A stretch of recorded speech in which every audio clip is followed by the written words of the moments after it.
All right. All right. And we are ready to roll. Should be starting pretty okay there. Takes a while because I've had this thing up there. Oh, okay. Mine's already started. It starts All pretty right, that quick. might just started right now, folks. All right. Give it a couple of seconds. It'll probably pop on the screen here, the YouTube video screen here, Right. or the YouTube Studio tab, I guess so we often call it there. All right. All right, so what's going on? It's a Monday, late afternoon. It's Arknolia and the Doctor, our sixth episode of our recap and preview of what we got coming in this week, and look at what's going on the last week there. Right. With, yeah, now earlier on, we were supposed to do a stint with JB from JB Sports Radio. Um, I messaged him earlier on or before we went live, and I wanted to see if it was okay, if he was all right there, because he had to leave abruptly while me and a couple others were on his post show. They were talking politics, sports teams, and everything such. And he said he had to go, which is understandable. Probably something came up with his family. So who are we to say that, no, you can't go? We're not going to do that crap there. No. So, because, he has a family, he has a wife, he has a couple of kids, and plus he has his job and his schedule and everything. So, sometime probably possibly Wednesday or Friday, early in the afternoon, we'll probably get to doing his show, JB's Cafe, on his Patreon there. He invited me, to be a part of it, and kind of scheduling got screwed up there, here and there. So, we'll have to wait and see how it goes there. I guess we both, he wanted us both there because asked about the show and asked about music and a lot of other things as well. Right. Yeah. With some, because, he was on our second episode of the Beatles there, popping in, playing all that stuff from the White Album in the background there. Yeah. Kind of surprisingly. And we had the conversation prior to that show going on. So once again, if he is able to get back with me on the Skype call, definitely he is welcome to join in on this show here anytime, dude. Right. Right. Yeah, you know, we And had like a little. and like we Go ahead. said before, anybody that has contributions is welcome. But we just don't want somebody to come on here and ramble Well, about stuff that doesn't matter. all right, like right now at this point, it's best to avoid the politics. Save that for another time, energy, or save that for another space there because it's now becoming quicksand when you think about it. Yeah. Once you get into that, it's hard to get out of it. You have to keep on it, otherwise people will be disappointed because they're going to be expecting that from you all the time there. True. True. Yeah, and Okay. it's just yeah, right. So now, last month, no, since I don't know if Mondays count, but I know that this coming Tuesday we're going to be diving into the other British invasion, but possibly the Kings, Hermits, the Yardbirds, and of course we got to include the Rolling Stones as well in this In the mixer. Who. And the Who, correct? Yeah, because the Beatles were one of the big bands that inspired other British acts. If they can make it in America, so can we. And some of them did. You know, Yeah, we just have to figure out how we want to do that. Whether we want to do an hour dedicated to one band or somehow figure out how to do it so we don't forget anybody. well, I'm kind of of a mind that we maybe pick a few of those and do one on them. Stones would be a good example. I'm Possibly the Kinks. yeah, I'm thinking possibly on tomorrow night we could probably cover bands like the Kings, Hermits, the Yardbirds, on the influences that they have, and possibly Thursday we could look at the Rolling Stones. Because they're still together after all these years. Yeah, well, not totally. I mean, a couple of member changes, but nothing major. Yeah, Well, I say yeah, but nothing they're major. that's Two true. big Well, ones. that's true. They're still well. Right now, it's the four piece, as we all know. It's Jagger, Richards, Wood, and Watts. There, their original bassist Bill Wyman retired many years ago, And they went through a and few rhythm guitarists. Yeah, that's true. You had Brian Jones, Mick Taylor, and current one Ron Woods just as well. So right now, the Stones, as we know, since the '94, since Voodoo Lounge has been a quartet there. We definitely got to talk about that. Yeah, and if we start Tuesday with British invasion and pretty much try to go over everybody, we Yeah, won't be able to do that in one episode. That's going to take that's several. true. Yeah, because we got a lot of British bands out there and who definitely need to be mentioned here a lot of times there. Not only the big ones, some minor ones that had an impact of sorts. Yeah. Usually So, about well, because I know Hermits with Peter Noon there. They did a couple of well known for a couple of songs up there, and I think like Mrs. Brown, they got a lovely daughter. There was a band, The Small Faces, yeah, and which like I said, we there's a lot of bands. I mean, you got a few one-hit wonders. You got a few that were big in Britain, didn't do much over here, but were still yeah, big bands. yeah, So there's a there's a lot of material. It's going to take more than one episode. that's true. Yeah, so tomorrow night will be excuse me there. We'll be taking a look at some of those bands out there, with some of the ones that we have mentioned, and we'll also be taking a look at the Stones on actually this. I'm thinking possibly divide the Stones onto Thursday and the Who on the following Tuesday. There, that's what I'm thinking because the Who is still pretty much together, even though it's just Daltrey and Townsend currently at this moment. Yeah, because the other two are gone. I know. Went Whistle One Moon. And you got to give those guys a lot of credit. The Who are considered basically what probably one of the first punk rock bands out there when you look at it. Oh yeah, yeah, Yep. I mean, you got to remember Pete Townsend struck Abby Hoffman with his guitar during their Woodstock performance. I guess Hoffman wanted to make some sort of political speech, and Townsend just whacked him on the side of the head with his guitar there.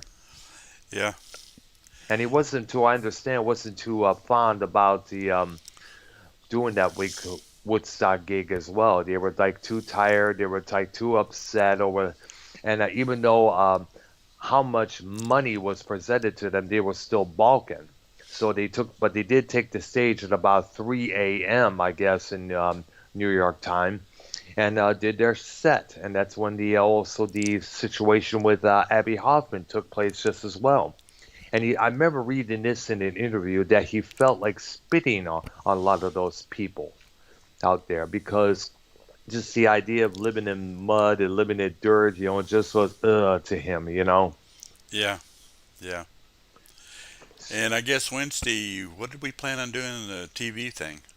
Yes, we were TV memories there. There was a few programs I have in mind there. I was wondering if you have anything you want to touch up on. Well, the Twilight Zone would be interesting, Yeah, we can definitely look into that, and Ron Sterling and his other programs like Night uh, Gallery as well. right? Although And plus, Twilight Zone alone could cover an hour easy. yeah, definitely, because all the influence that program has had on pop culture with the many reissues, the movies that came Right, out in 1982, and the controversy that went on behind the making of that movie, just as well. I think we know what we're talking about here. right. Yeah. So definitely, this coming Wednesday night, we will touch up on the Twilight Zone, the series, and the aftermaths that came afterwards for a Yeah, while. yeah, that sounds good. And then Thursday, it's kind of up in the air, but it will do the Rolling Stones. But I have a feeling that when we start talking British invasion, there's Mhm. no way we can cover everything that happened in an hour. But we'll That's try. true. We'll But try. we could take cover. Let's say I say about we could cover the Stones in one episode and the Who in the next episode. There, I'm thinking possibly you could do that, and then on another episode we could take a look at the lesser known British bands that were known here in the states. The bigger ones. Yeah, Maybe we'll save the Kinks and Herman's Hermits and the Hollies and those kind of bands for that episode. And tomorrow. well, either tomorrow, Because one of the times we're going to do British Invasion, the groups that were relatively minor but still had an impact. I'm thinking Uh, Peter and Gordon, Chad and Jeremy, yeah, uh, those groups as well. Yeah, those projects. Freddie and the Dreamers. I mean, Jerry and the Pacemakers. Remember the song? absolutely. Absolutely. Ferry Across the Mersey, still one of their one-time well-known hits there. Yeah, and what it, my brain Hmm? quit working. Oh, okay. Uh, and the Searchers. That's right. I mean, like I said, I can sit here and list out all kinds of bands. I mean, I did. I lived the era, so I have no problem listing out the bands. It's something I can do. All right. Let's go. So definitely tomorrow night we'll continue our British Invasion series. Look at the other bands that have came to America after the Beatles' conquest there. And as I mentioned, a couple of those are still among us today. The Who and the Rolling Stones. Yeah, yeah.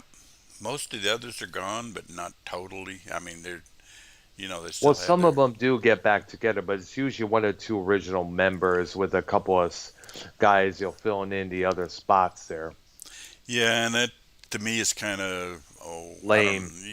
Yeah, Those are called tribute acts for the when you most look part. at it.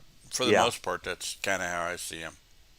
But like I said, when we get into the British invasion, I can spend a lot of time on them without even hitting the major groups. that's true. Yeah, because there's a lot there. Because we mentioned there's a lot of cover there. Speaking of which, I think I mentioned this one story before when it comes to let's take a time to look at some bands with the run original members. We see this happen a few times. We see them on these, retro tours, one act from the past, this act from the past, performing. We see that many times before. And mostly during the summertime, whether it's John Kay and his version of Steppenwolf, or Flo and Eddie and their version of the Turtles.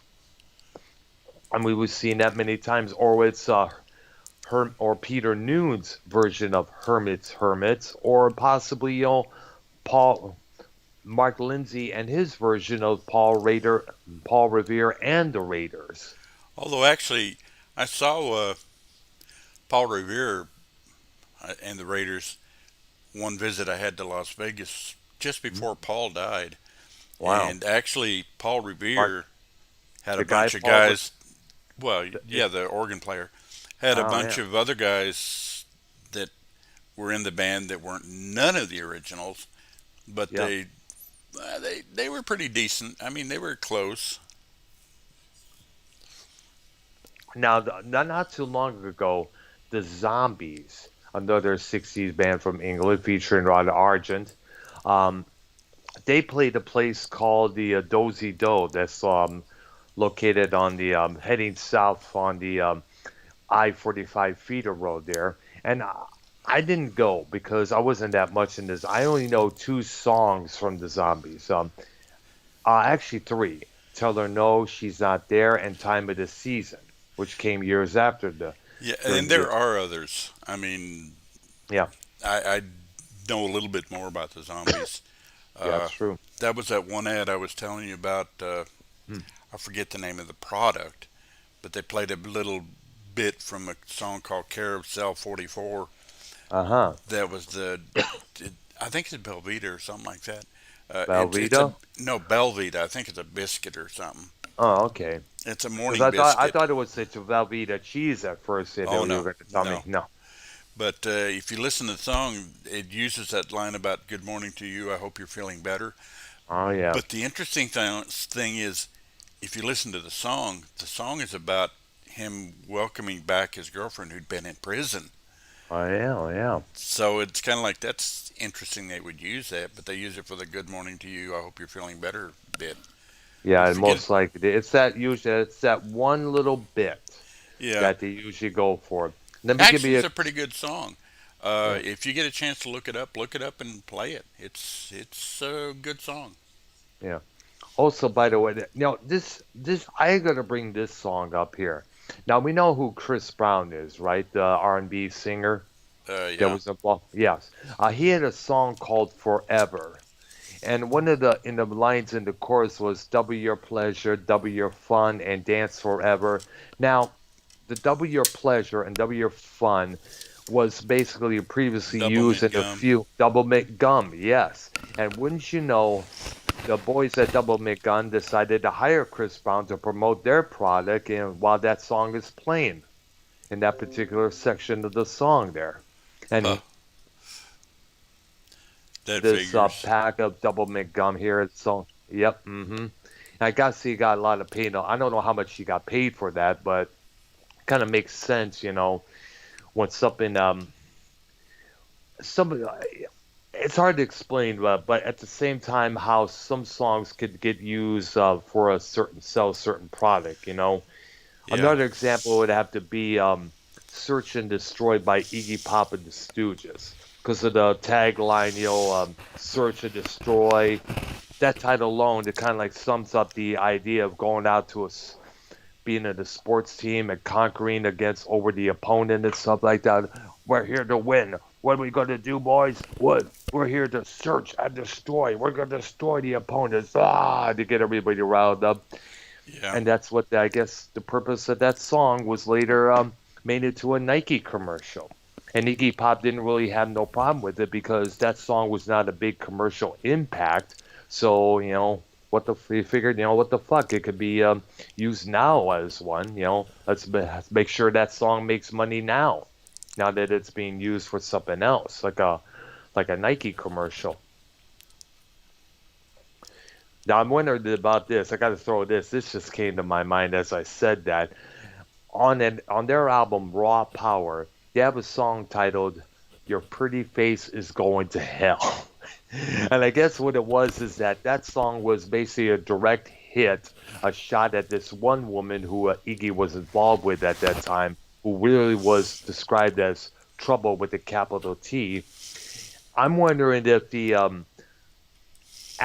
the what's that name of that acne product? What's the name of that product that prevents pimples and acne on kids' faces there?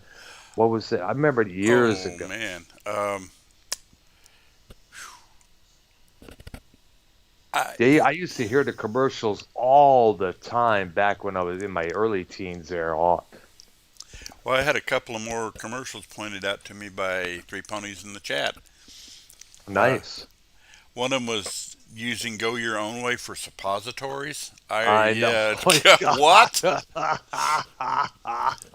That's just truly bizarre. Oh my God, that is a trip and a half because that song is basically Lindsey Buckingham telling Stevie Nicks bye, to put forth there. Yeah, and then he also mentioned "Oh Ho Ho Ozempic," which we talked about before, the old Yeah, pilot song "Magic." yeah. Oh my God, that was even more cheesier than ever because God knows, yeah, that. And of course, we mentioned the big one, in the air tonight. We already discussed the topic that's going on here. Oh yeah. Wait, wait a minute. Are we live? Go check my channel to see if I'm live, okay? Because I'm turning on my channel as it doesn't say that I'm live right now. I don't know if it's me or whatever or what. It says we're I live. don't see it. What the hell is going on here? I added the current. I added the stream key. What does your OBS say? It says I'm streaming and I'm recording as well. Oh, okay. Well, I don't know how it works with both because all I do is stream and let it just automatically set up. Oh, because I had this stream ready to go for a while now. Let me try this again. I don't know what the fuck is going on here. Ah, son of a bitch. I hope I don't have to start over here. Yeah, because I don't know if I can remember anything.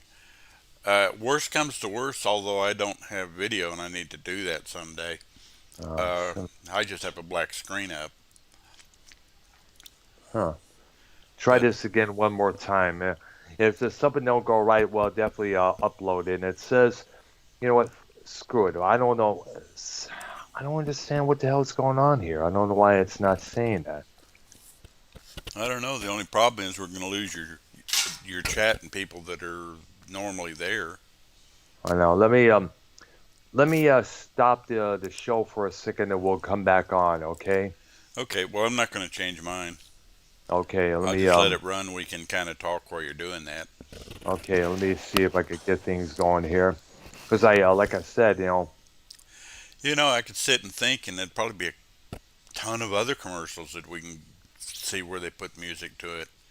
that's And true. it's kind of like, and a lot of times we're wondering, what did that have to do with the product? Although you're going back to go your own way for the suppository, that's kind of like, well, okay, in a way, I suppose that mentions it. So it's kind of, I don't know. It sometimes they try to get songs that sound semi-appropriate. And have you ever noticed they seem to go to old songs? They don't really do much with relatively new music. I don't know why. I don't know. It's just something about the old music that they appeals to them a lot more. Maybe because the people who make these products are about as old as we are, possibly. Well, that and actually the older music, and I hate to act like I only like older Right, music, but a lot of right. the older music is just more, I don't know, it just seems better. Okay. Okay. Let's see what we got this time. I'm streaming once again now. Okay, let me go ahead and check and see if you're there. Although it takes mine a while to set up. I mean, your channel. Okay. And I don't All see you right. yet. But All that's right. okay. Search. But But again, last week on our Tuesday and Thursday time, we covered the Beatles part one and two, which was yeah.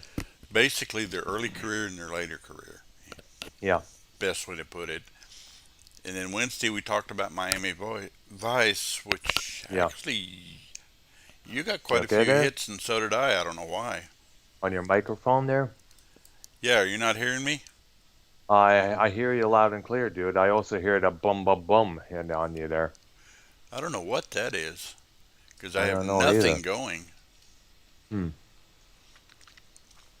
I mean, it's just basically just me. All right. Okay, but Wednesday we covered the Miami Vice phone, and both of us got a lot of hits on that one. That's good to hear. Yeah. Because we touched on something that people remember, and a lot of people have other programs did try to copy. Right, and then Friday we were gonna do Ray Heyerhausen, Yeah. and we'll do it, but we'll do it this Friday. Okay. Yeah. So I We just remember because there was issue with the let's see, there was an issue. You said something came up there. well, both of us had something come up. We couldn't get it on in time because I'd really past 7 o'clock or 8 o'clock. I can do it, but it's just a little tougher. All right. Okay. One But more time. Better put in a new stream key in this sucker. but again, next Uh, week, I hope we don't have. well, if you're recording it, you can upload it later, and if worse comes to Yeah, but I worse, have. But the thing is, when I have to keep when I start the stream, it does. When I shut off the stream, it shuts out the recording as well.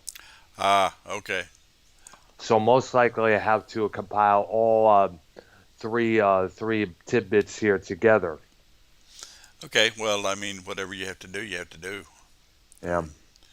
Now I'm looking to see. Okay, it seems to be. Now it says we're live once again, folks.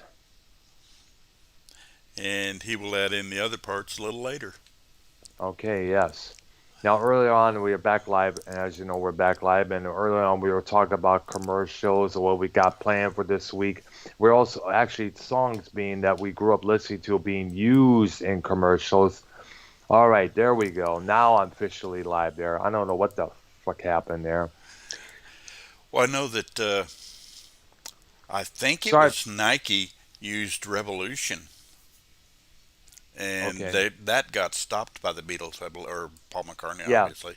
Yes, it was. Yes, Paul McCartney, Harrison, and Starr. Yeah, we all know that story. Now, since we're finally live on the show here, Me and Arknolia had a little bit of trouble. I thought I was live on my end when I found out I really wasn't. So anybody watching out there, let me know if you was able to catch the first half hour of this show by accident because it didn't indicate when I checked my channel here on the computer there. So what it looked like is that I don't know what the heck was so up with that. I had the stream key ready to go here and there way before I we went live here. So I don't know what the heck was going on. Oh boy, where'd you get that picture? Oh, that one? Oh, that's Jenna Hayes. She's a former adult actress there. Oh, okay. I'd like to put on pretty gals on my as my thumbnail now and then. Yeah, kind of makes for clickbait. Yep, I was going to say the exact same thing. um, yeah.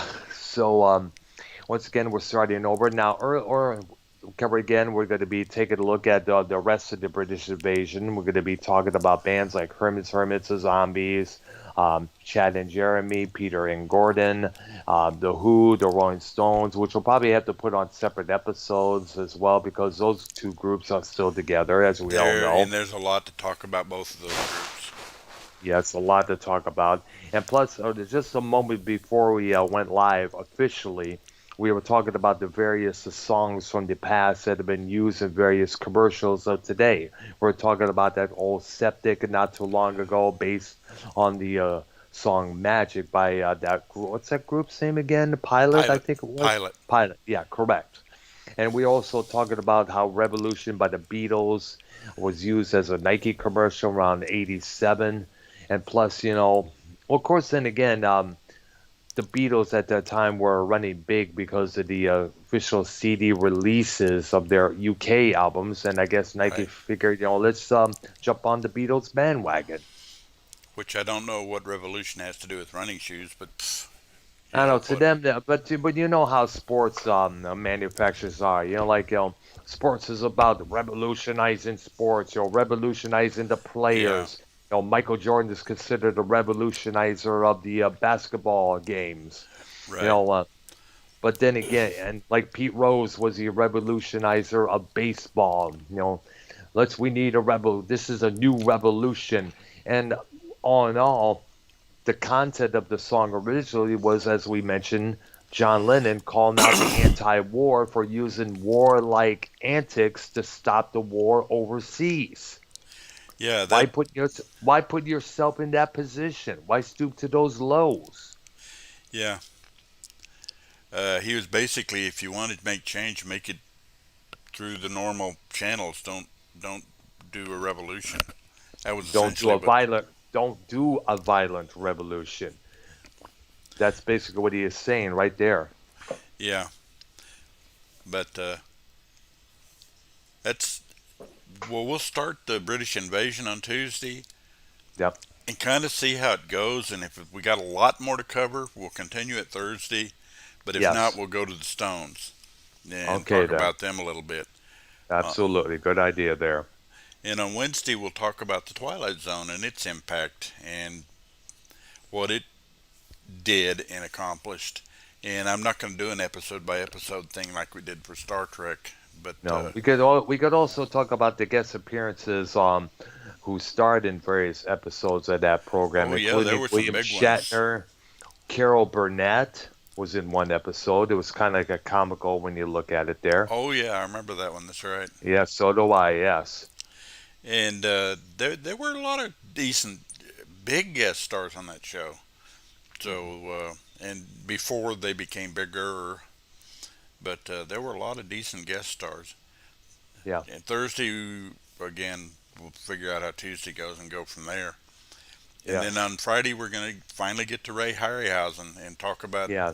the monster flicks that he was the technician for and the monsters he created because he was possibly one of the best at making creatures lifelike before we got to CGI and all that stuff. Yeah. From the Dyna- technician, dynamation. That's what his technique was often christened as. yeah, it was kind of like he would create a model and then stop action it and make it look real. I mean, Moved. Yep. Move the I guess it was called move the arms a little bit and then take a shot, then move the arms upwards and take a shot, I guess, Yeah, if that's what something. it's called. Yeah, it kind of worked like early animation. Where they draw a frame and then draw a frame where there's a little bit of movement, draw a frame where there's a little bit of movement, and then kind of flip it and turn it, and it looked like it was lifelike. I He did the see, same yeah. thing with live action, essentially. Now he also worked it on the original Clash of the Titans from '82, if I'm correct, on some of the Oh yeah, monsters there. yeah. I see, yeah. I see where you're coming from. And he did the Seventh Voyage of Sinbad, and Yeah, I think it was the Golden Voyage. We'll talk about that stuff. definitely we got to look into this stuff because God knows there was so many. Because at that time he was like a pioneer of the special effects realm alongside Rick Baker. Yeah, And this is way before all these computer graphics, all this CGI stuff. This guy, Harryhausen, he was the CGI of yesteryear to put forth. without CGI. Yeah, Correct, yes. Whereas computer graphics, you could just go to a computer and they'll add everything onto a film and bing bam boom, it looks so realistic there. I know they did that with a lot of some of the Star Wars there, including Revenge of the Sith, the recent Episode 9, and a couple others as well. yeah. I'd like to see how some of those would have been shot they had to deal with the technology back in the 50s and 60s. Yeah, it's That true. it wouldn't have had the same impact because if you look at the sci-fi movies from the 50s and 60s, some of them are laughable, but Yeah, they're fun to watch. I mean, I'm a big fan of those movies actually. correct. We had discussed Plan 9. There's a good example right there of one with bad effects. And That's there true. are Yeah. and there are others. I mean, they're not the only ones. Yeah. Plus, you also got to. Plus, you got to remember the budget that the filmmakers had at that time. To afford such effects. Now, I understand for the Force Awakens Episode 7, Star Wars, J.J. Abrams decided to go back to some of the original plan, actually have these creatures, other aliens, made by hand and applied it to a movie. Whereas the first three episodes we had a animated Yoda. Yeah, So I guess it was I guess you could say it's a combination of both CGI and the handmade effects for that matter there, for that particular one. Now, I don't know if they did the same for the two that followed afterwards. I didn't really catch up on that one there, but most of all, probably because we're all more focused on the SJW intent of episode 8. And then right, we were hoping that episode 9 would be a lot more, 20 times better than episode 8. right. Yeah, because episode 8, in my eyes, they lost their way. Yeah, especially with Luke. I Yeah, mean, I know it's a tired subject, the Skywalker saga is done, but and now because there's a lot of discussion within the Disney camp, trying to make Star Wars, as big as the Marvel Comics universe and such and such. right. But you got to remember that, I guess what it is that I think the biggest mistake was George Lucas hiring Kathleen Kennedy to be the new, I guess, leader of Lucasfilms, for what I understand. Right. And me and my boy Junebug, we had a long discussion about that particular situation. He was not too happy of the way it was been turning out.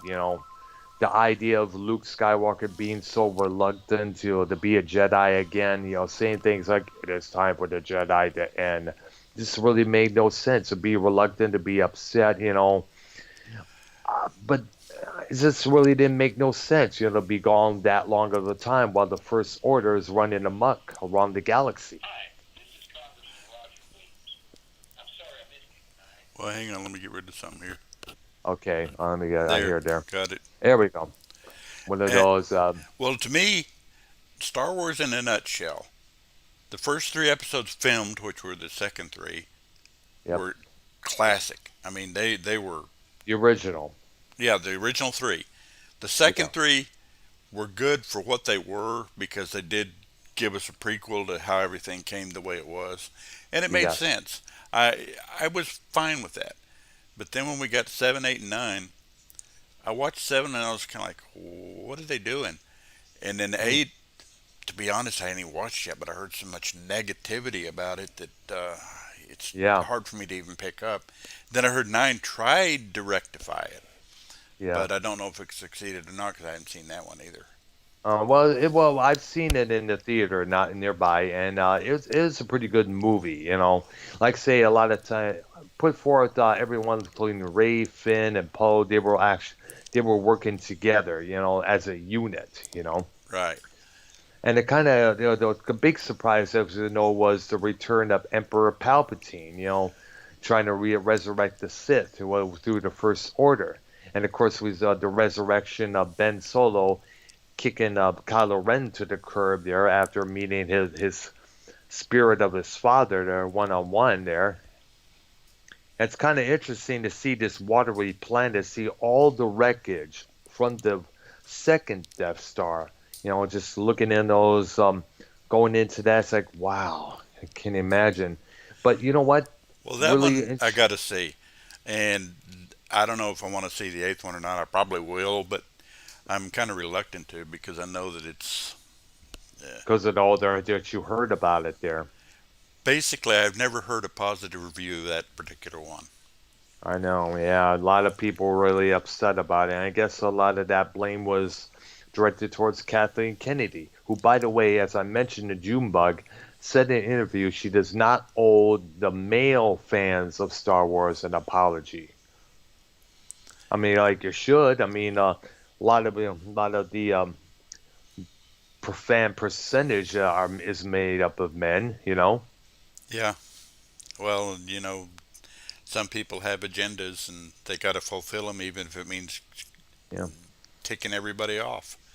And this is one thing that really makes me mad. Now, so much PC crap has been leveled on towards everything from comic books to entertainment to music to movies. Like back then, if Bruce Jenner were to come out in an interview and say he was actually a woman, he was going to transit to a woman, he would have been the most hated man on the block.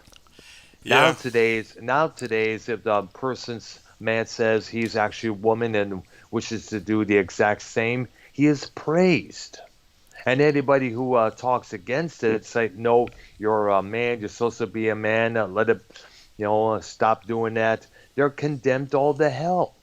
Yeah. I mean, it's a strange world we live in, but you know. And I think what it is that a lot of the people around here today grew up in. You remember how liberal the 1990s was, right? Right.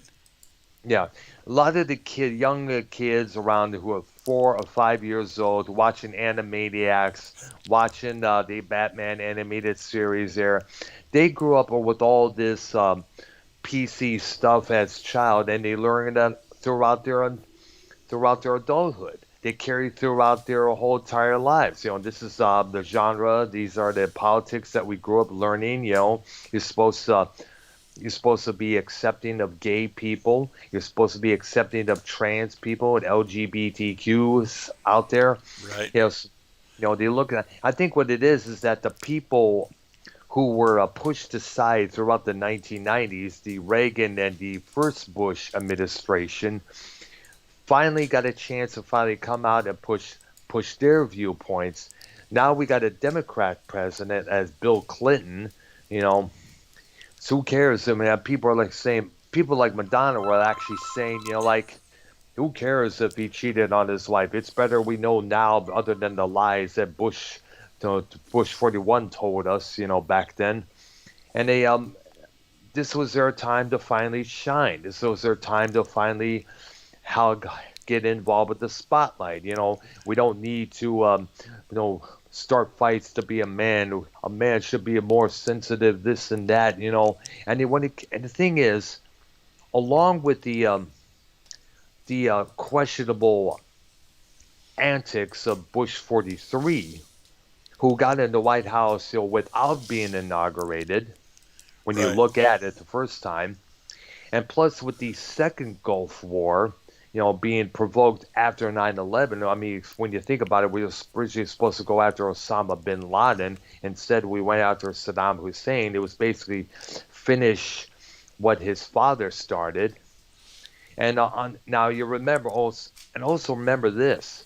Remember when Bush 41 said this will not be another Vietnam? Well, he kept his word on that. It only lasted about a couple of months.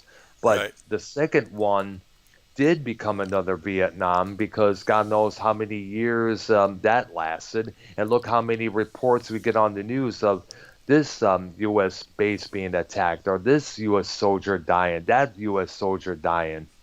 And that really pissed off a lot of people, and the kid, and you got to remember, these are people who only know the Bush 41 to 43 as the only Republican presidents that they're out there. I don't think they really know about Gerald Ford or Ronald Reagan or any others before them. But they got the idea that all And Republicans are. Go ahead. those two guys were pretty much close to being Democrats without being Democrats. Yeah. So there are a lot. So a lot of them are kind of like pissed off at the fact that this Republican president, did this. So I mean, Filthy Mouth Gamer still cites him as a war criminal today. When you, Yeah. I mean, the plan should have been, let's stick to finance Osama bin Laden and beating his ass, but instead we went to get Saddam Hussein, remove him from his position as dictator of Iraq, get control of the oil so that way when we purchase oil, it won't cost so damn much. Because in the original 10, if when he invaded Kuwait for the oil, God knows how much he would have raised the cost of purchasing that. Right. So, but to the people out there, we're talking millions of people's lives being sent over there and dying or coming back without half of their limbs and shit. Yeah. So it's you know, and you got to remember what you learn as a kid is going to stay with you for throughout the rest of your life. Yeah. Pretty much is true with us too. But uh, yeah, it's pretty accurate. Yeah, that's true. So I think that that's the issue with some of these people out there today. And but the thing is, if you try to explain them the politics that you and I grew up in as kids, they'll be like, your politics is wrong. Your politics, they won't sit back and say like, I didn't realize that. They'll just try to say we're wrong and you're right. Well, it's an old adage that if you don't pay attention to history, you're doomed to repeat it. And So they don't want, and I guess they don't want to, and I guess people got it in their minds that the history did them wrong. The past did their people wrong. This did us wrong. That's what they're feeling. They feel like they were done wrong for some oddball reason, and I guess they got the idea to take it out on whoever comes into play or comes into view. hmm that's true. Yeah, and sadly, that's how it is now. Well, in your chat, Awandi wants to know who the hottie is in the thumbnail. Yep, and I'm answering it. I'm answering it right now, and there you go. You know, I got a few. There were a couple other another couple other hotties I'm going to use in my thumbnail, which I'll probably use probably later on with if I go live with a Minnesota Vikings fan. I was hoping, I'm hoping possibly we could have a lot more fun. Now I love being with Minnesota. Don't get me wrong, but it's also fun when there's a lot of issues going on between us and whoever this person is, whether it's Joe Blonin or a Bullfrog or YR or whoever it is. You know, and of Yeah, course, I kind of miss that kind of when you think about it. I mean, there's a couple of episodes I did on Thursday. there was this one Thursday simulcast I was supposed to do with Minnesota, and we ended up getting YR, Blonin, Scott McKinnon, Joe Cronin, Famov Ken, Marvin Watts. Everybody was on that. It's on my channel right now. The Thursday night simulcast with everybody Oh is man, typed there. Yeah, well I because keep missing. everybody was. Oh man, it's still on my channel. Definitely go to your computer, look on my channel. Just look for the photoshopped thumbnail of John Kerry and I'm Anton talking LaVey. to somebody. Photoshopped, and as I mentioned, Photoshop because that way, as you can see, you tell right then it was two photos mixed together. Yeah, uh, yeah. I guess I need that stuff. Has got its own place in other places, and a lot of times I kind of, yeah. That's one of the reasons I want to leave these pure and stay out of that stuff. Yeah. Although every once in a while there'll be something interesting to talk about. I guess I saw where Drew has apparently got his hands on the monetize this belt, and Oh wow. Yeah, I remember hearing about that. Yeah, apparently. well, I I was think wondering what's what. going on is a work, but that's my Oh. personal opinion.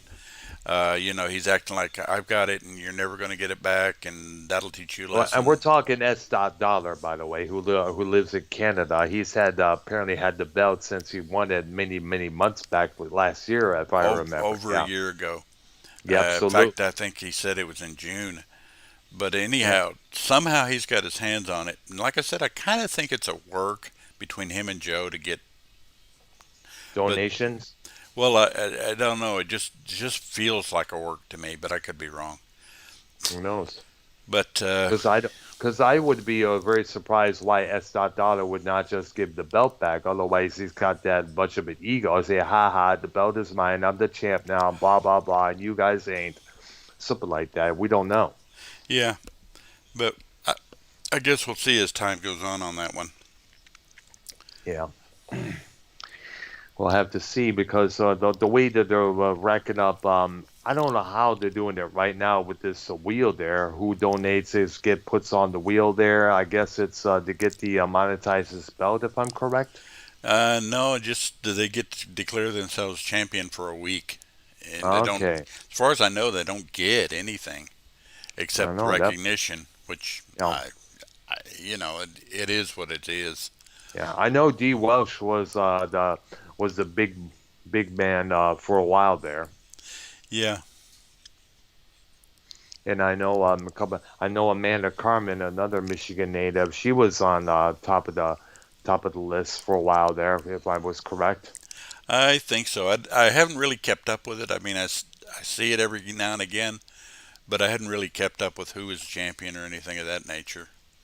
You know, And I haven't really watched that much myself. I mean, like for me, the prime of that show was when Ken, JB, then called just Justin Bailey, you know, which is his real name, Tommy, you know, a couple others, Joe, everybody was on that show. You know, go over this situation with Tommy, that situation here.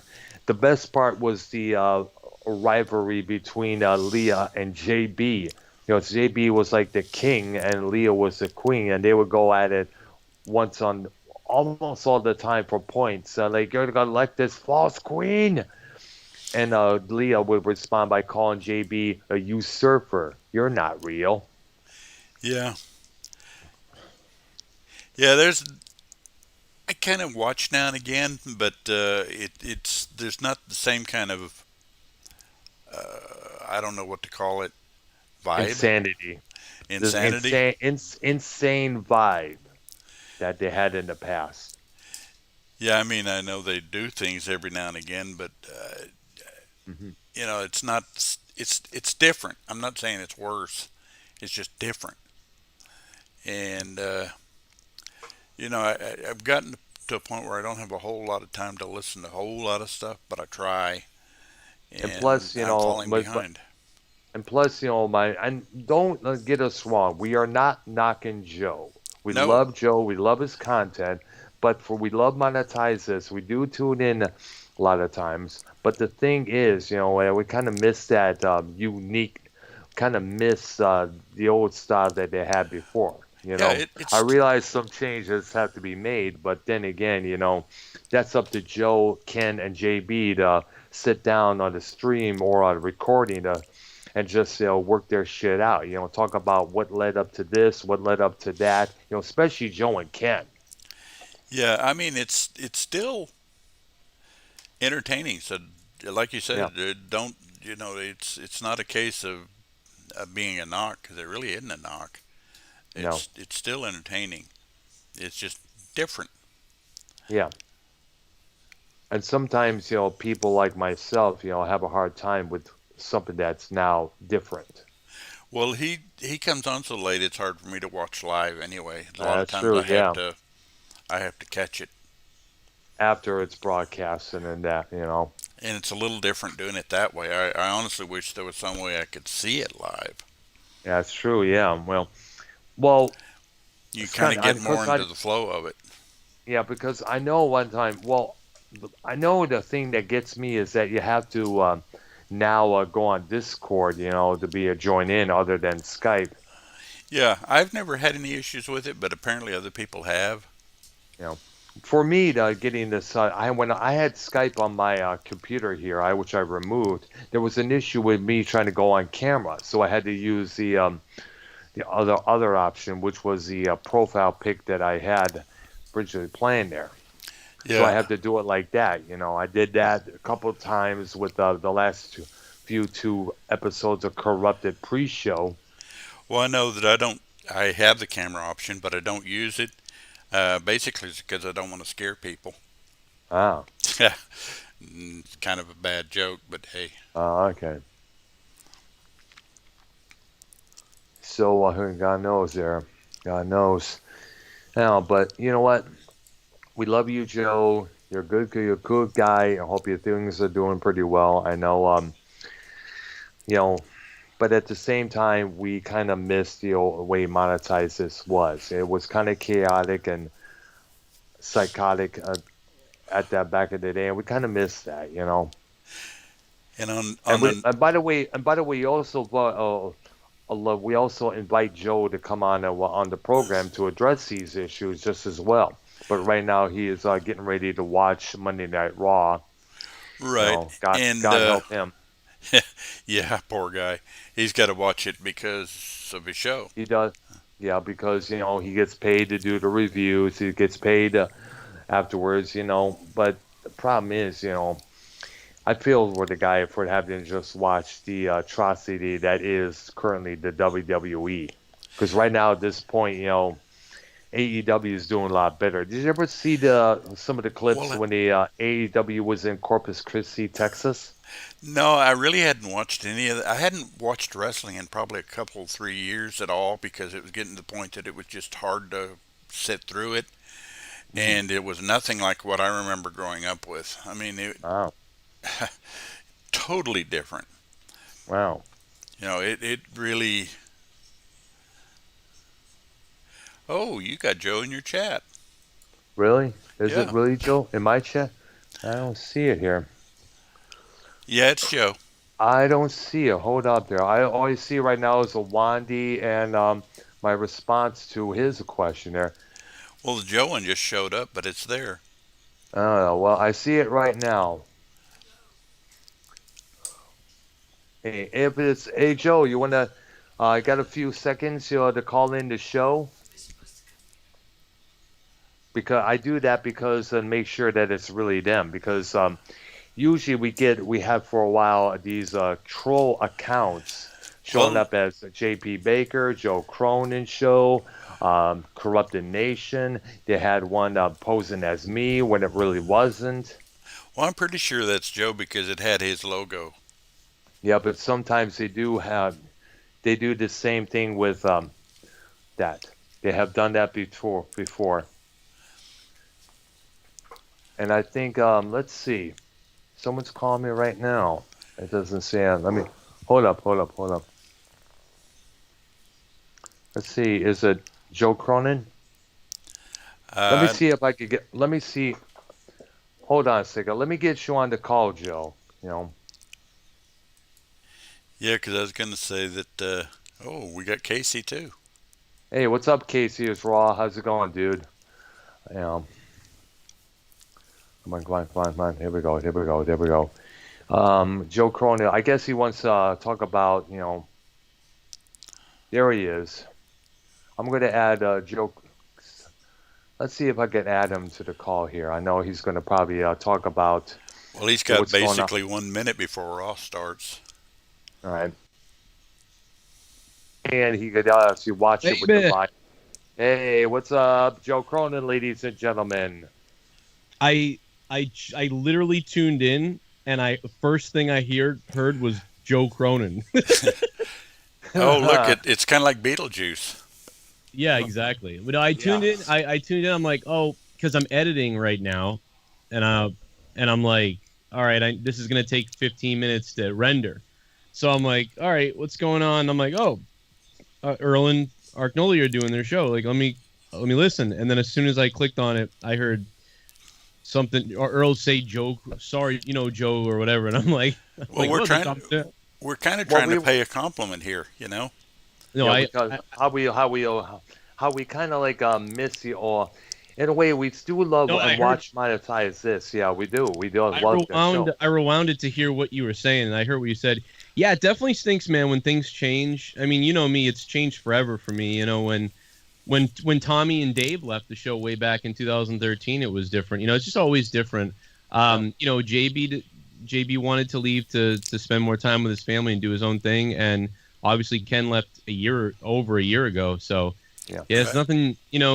Unfortunately, there's nothing I can really do about that. And yeah, that's true. back. Yeah, we all you can do is reminisce, folks. That's all we Yeah, can do. yeah. Well, it's okay because it doesn't necessarily mean what you're doing now is bad. It's just different. Oh And yeah. what Well, you're doing now is fine.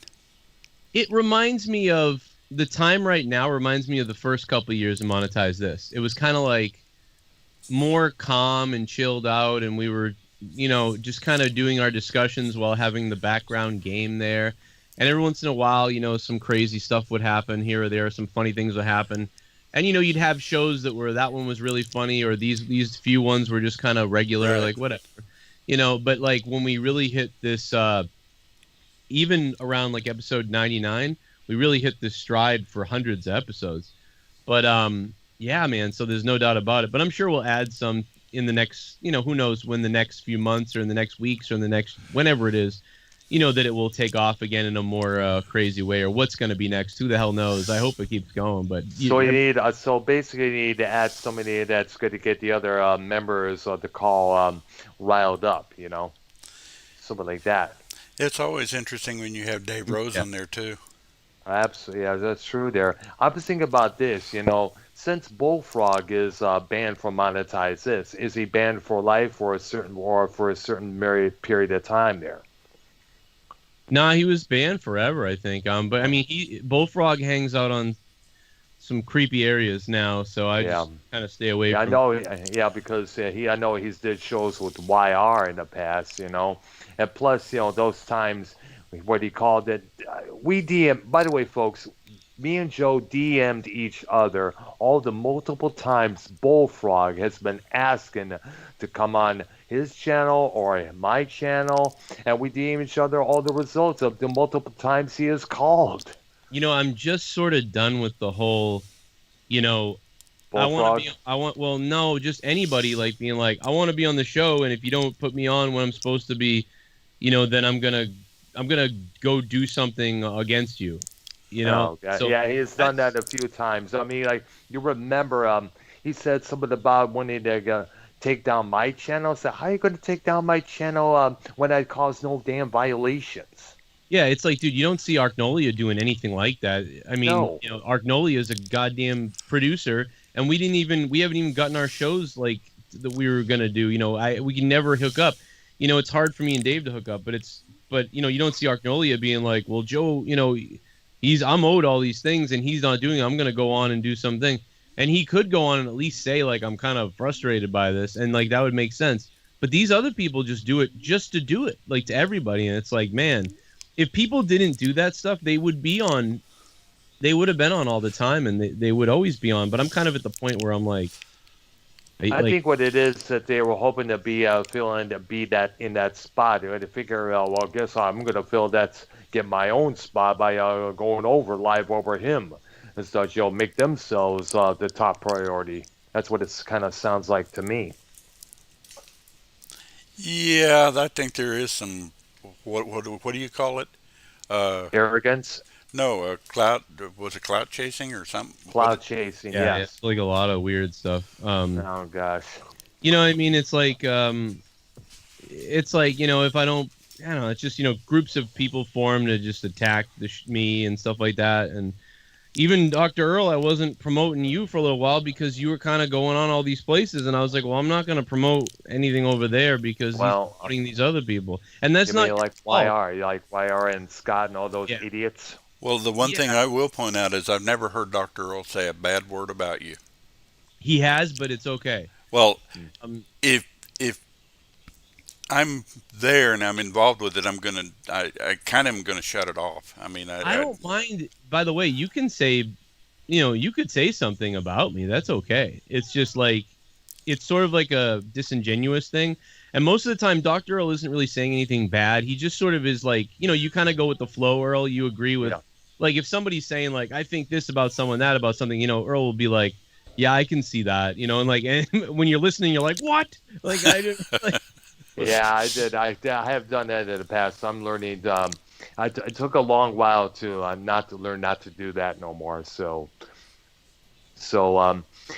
but in a way, I'm done. Like I said, mentioned many times, I'm done with those idiots. I'm done with those losers. It's just only thing only thing you hear from those guys, is starting shit, getting people riled up, especially with YR, what he does with Scott a few times. And Nicky Nines pointed that out on his program one time there. Well, Dave in the chat has pointed out to all of us that Bullfrog is the star of every show.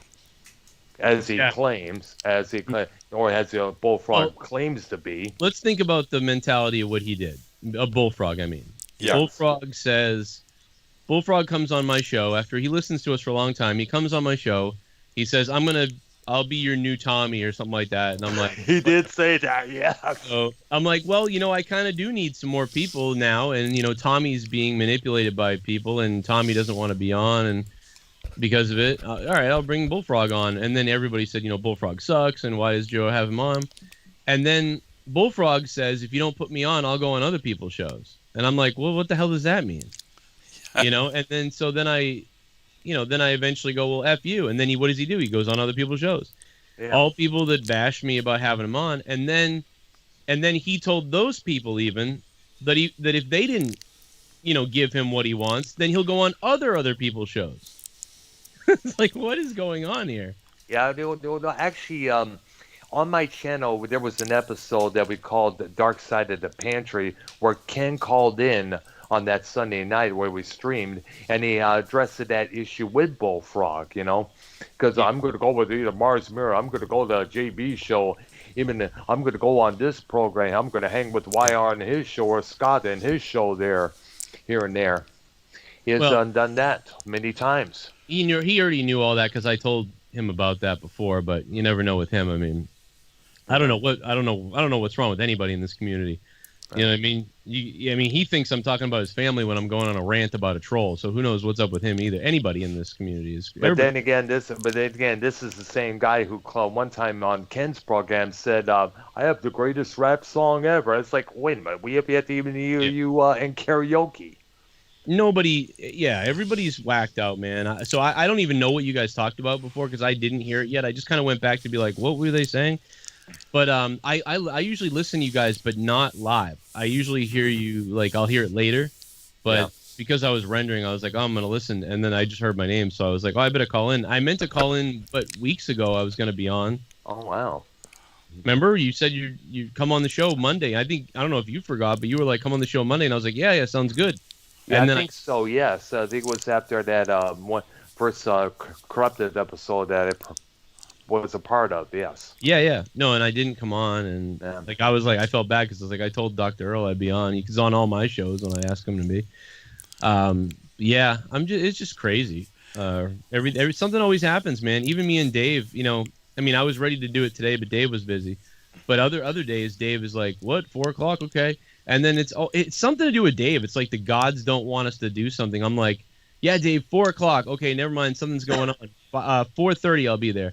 And then like basically, I don't know, like Leah will like an emergency will happen, and she's like, "I'm gonna go do. I gotta take this," and I'm like, "Oh, I." Oh man, I get that a few times around the house over here. In fact, me and Arknolia was a part of JB's Cafe on his Patreon earlier today, but sadly, something came about with JB, and we haven't heard from him since then. I sent a message him on Skype, if he wanted to come on the show here, and so far we haven't heard anything. So possibly either Wednesday or Friday we'll probably get a chance to do this thing here. Yeah, yeah. It happens a lot. It's happened to all of us when we used to record. We'd find time and everything, but I mean, we'd always get run into snags here or there with stuff. No. Well, I'd A lot show of up. that happens in this community. Well, I would show up more often for you, Joe, except that you're on later than I can stay up. Yeah, and you know what? I just thought of something. I was thinking about this about Arknolia. I was thinking, whenever I talk to you, I'm always like, Arknolia sounds just like somebody that I know, and I can't figure out who it is. And I finally figured it out. You sound almost exactly like Les Thatcher. Oh, Wow. Amazing. Go listen to Les Thatcher in like an interview or something.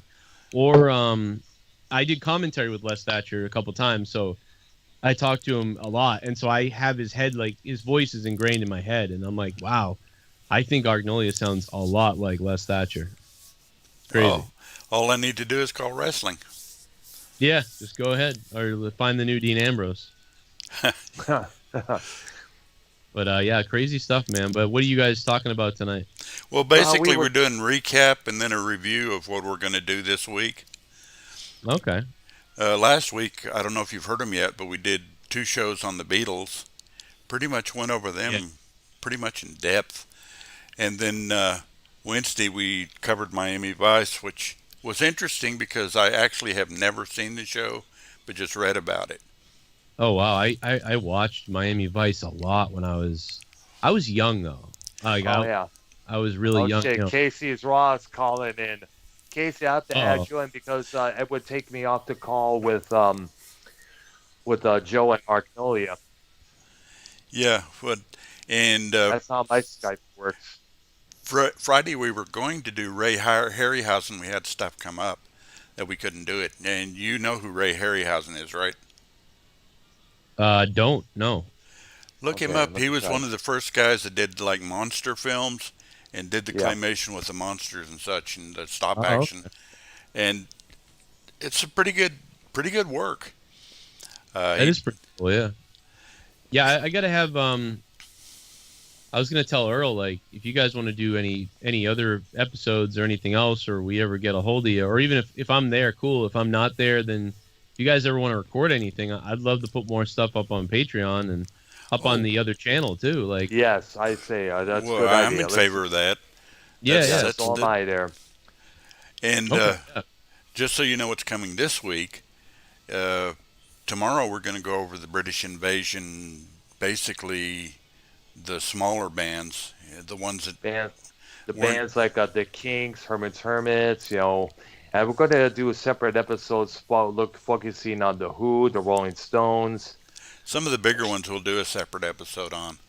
Yeah. Then Wednesday we're going to talk about the Twilight Zone. If you have an interest there and know enough about it, I'd love to have you on that one.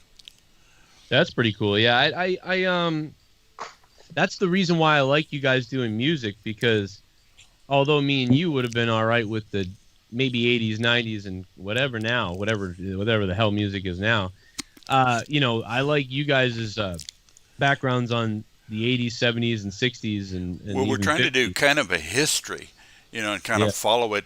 Well, A basically, we started with classic cyclopedia music. of, a series, kind of like what Ken Burns used to do with baseball and those other, the Civil War and everything else, like they do on the History Channel and those public stations. Yeah, like you guys are like, I look, you know what I mean? Like, I know that we joke around a lot on my show and stuff, but I mean, I look up to you. like Earl, you would have been like the cool older friend that I would have hung out with when I was younger and stuff like that, like an older brother type. You know, you don't necessarily get treated that way on the Monetize This, but that's how I feel about you, man. You got so much knowledge, and you and Arknolia, are I look up to you guys. You guys are my elders. I have respect for your opinions that I wasn't around for, and you're going to know a lot more about these things than me, as I'm 36 and I feel old, but I guess I'm not really compared to a lot of the audience is 40, 50 now. I mean, and 60. Well, and, I'm damn near close to double your age. Yeah. Wow. You're my mom's age, I think. Actually. Yeah, I'll be 70 in about 2 weeks. Wow. But Good. It's amazing when you keep yourself young. Casey is raw here, ladies and gentlemen. He is on the call with us. Hell yeah, Casey. Cut Drew's legs off. Okay, I got one question about that. I got one question about that. Is it a work? No. It's I mean, a shoot. I wish it was a work. It's a shoot, Casey. Go. So what's up, Casey? Nothing much. I saw Joe, so I was like, I just want to tell Joe, I was like, I'm sorry I betrayed you. Take me back. Yeah, Drew.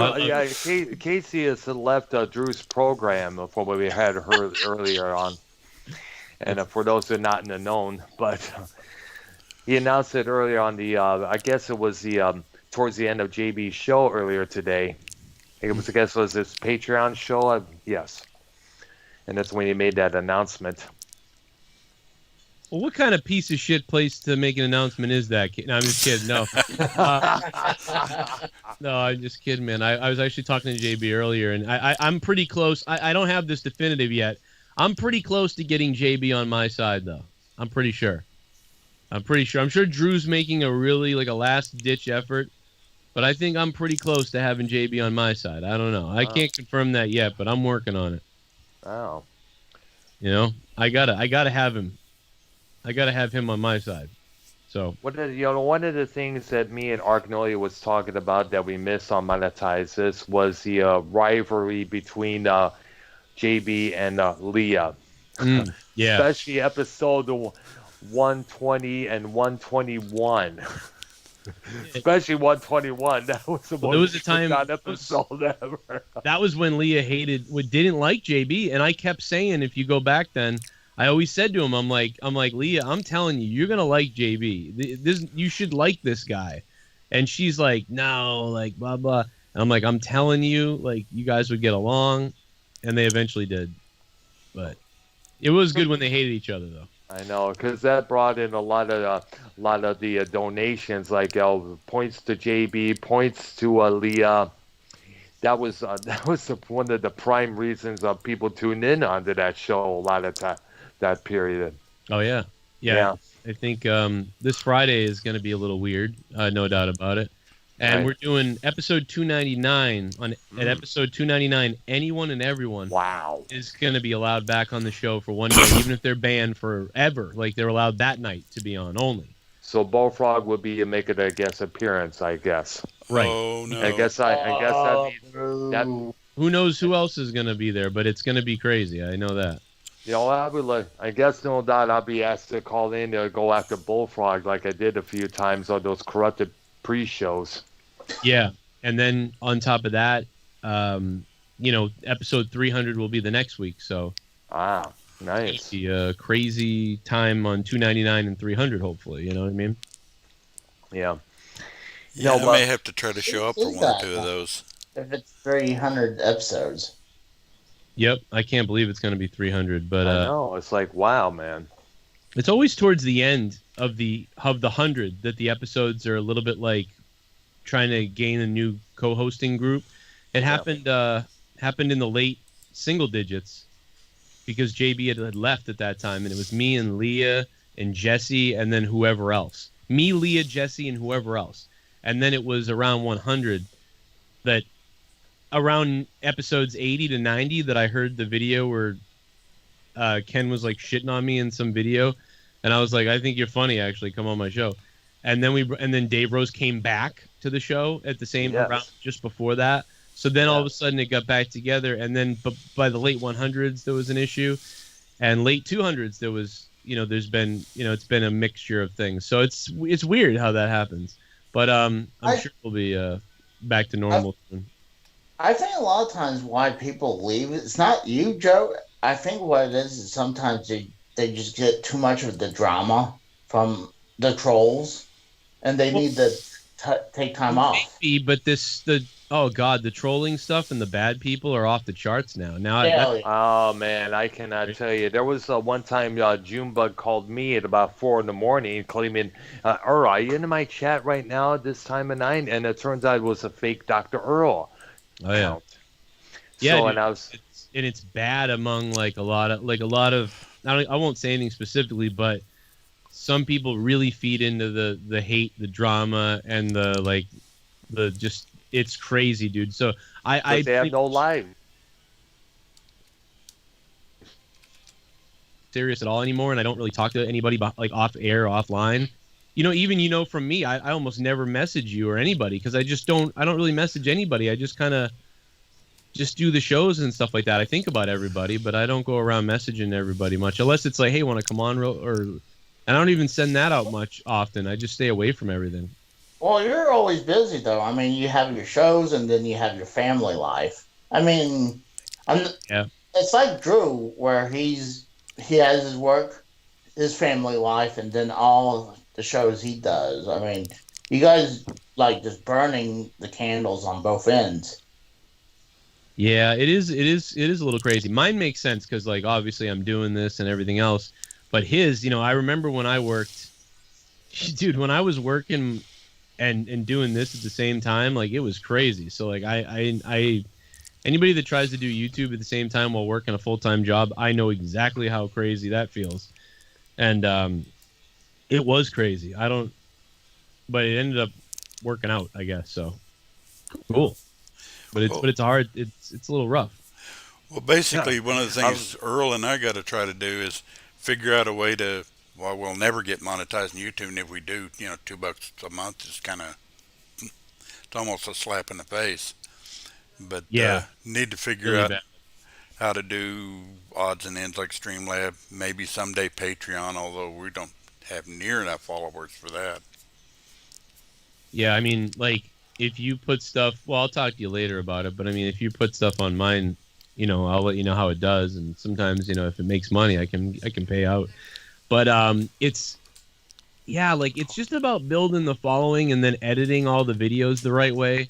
And right. all I can tell you, what I can do is I can look at what you're doing and I can talk to you about what to do, because I can tell. I've got software and I've got a lot of other things like where I can look at everything and figure out why things are not working or working. And I can help you with that. I'll look at the channel.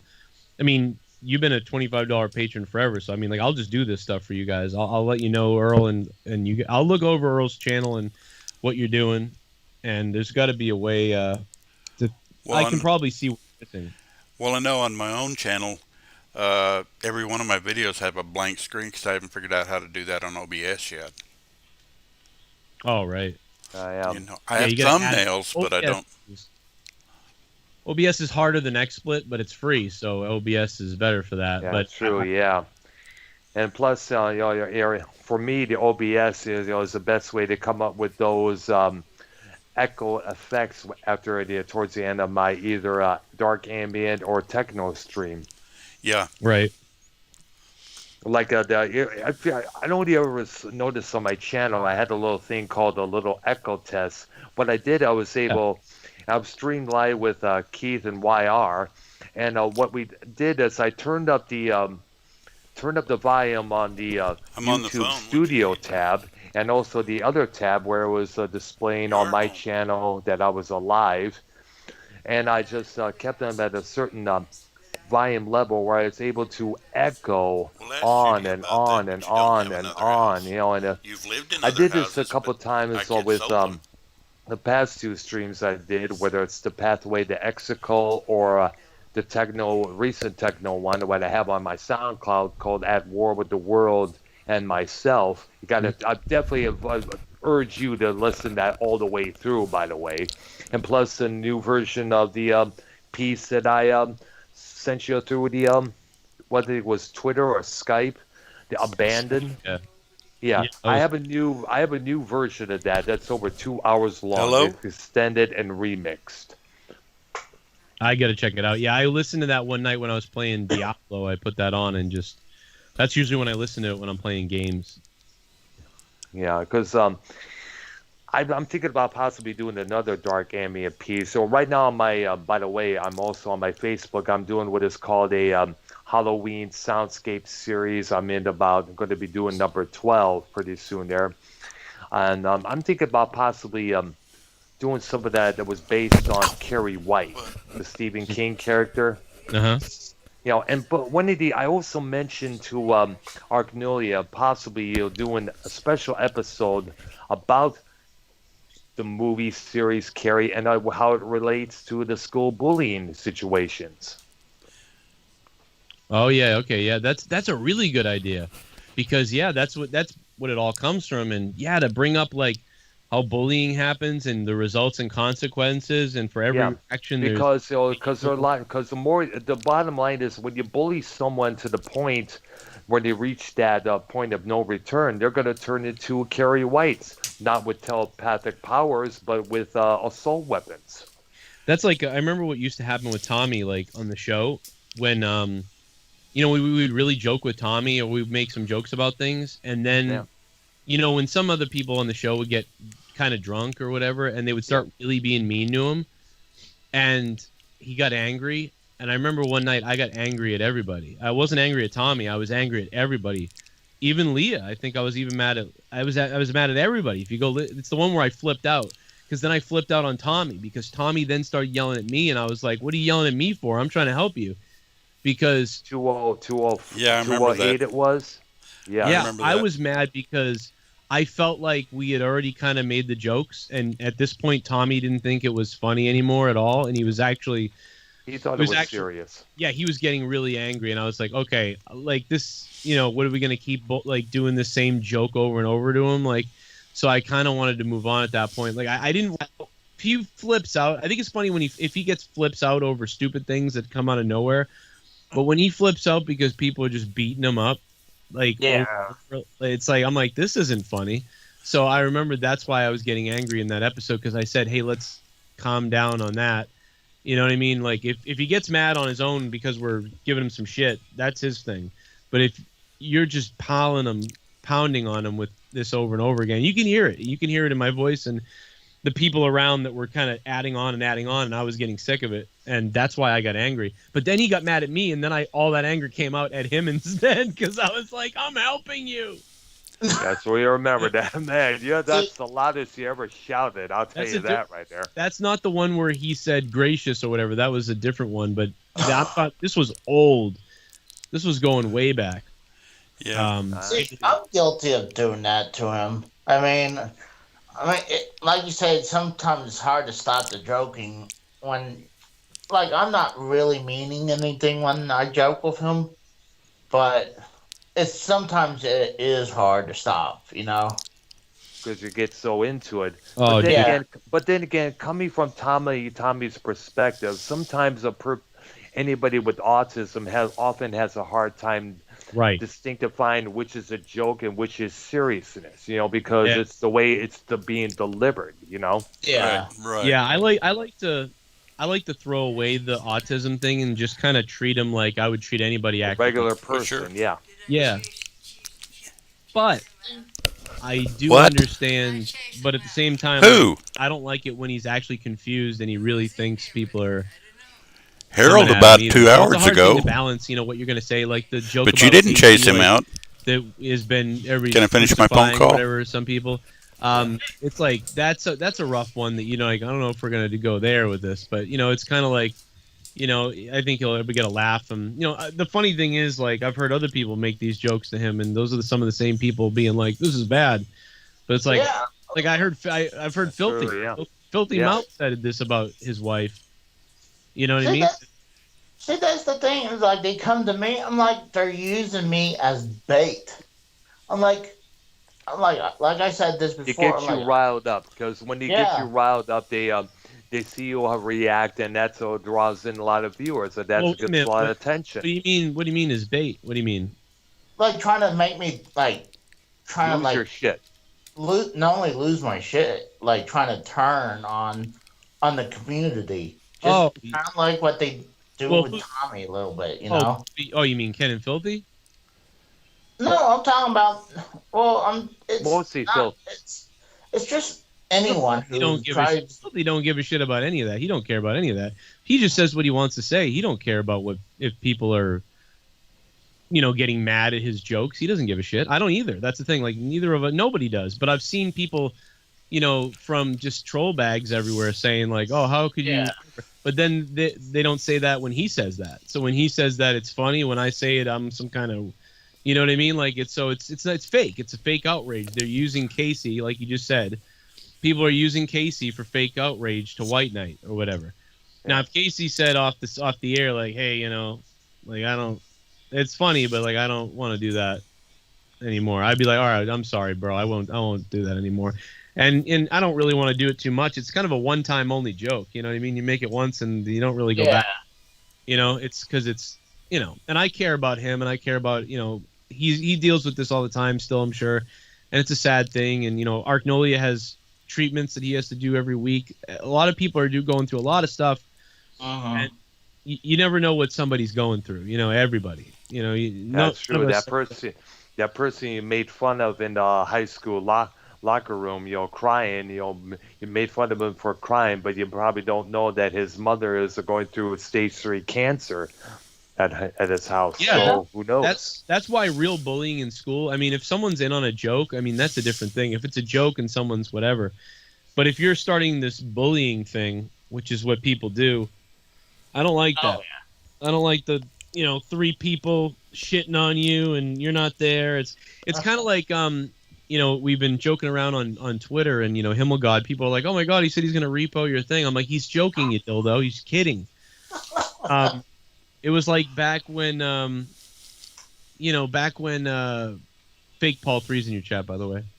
It's like that's got to be fake Paul. That's like back when I didn't go to New York because that Blake guy, he was like, he sent me the No Ma'am thing, and the reason why I never met Himmelgod, part of it was because Leah and like stuff was going on here, but part of it was also that he was like angry at me for opening that box, and it had a note that said "Don't open or tell anybody." I didn't know that. I was opening like 8 boxes on stream, and I didn't see the note. I was just like opening shit, and I'm like, cool. I remember that. You had no. Yes, I remember. I remember the little snippet that Blake sent to you. It's like, "God damn it, Joe, you were not supposed to reveal that to anybody." Yeah, he was like, "Oh, I will." He was basically like angry at me and threatening me, and then he would say to me like, "When you come, you better not be, fuck things up or whatever. If you come," and I'm like, "What? What does that mean? What the hell are you talking about? Why would I fuck anything up? What? I thought we were all just hanging out." And then the vibe I got from him and someone else, I just kind of went, "Oh, I don't think they want me there. I'm not gonna go, I guess. Like, what the fuck?"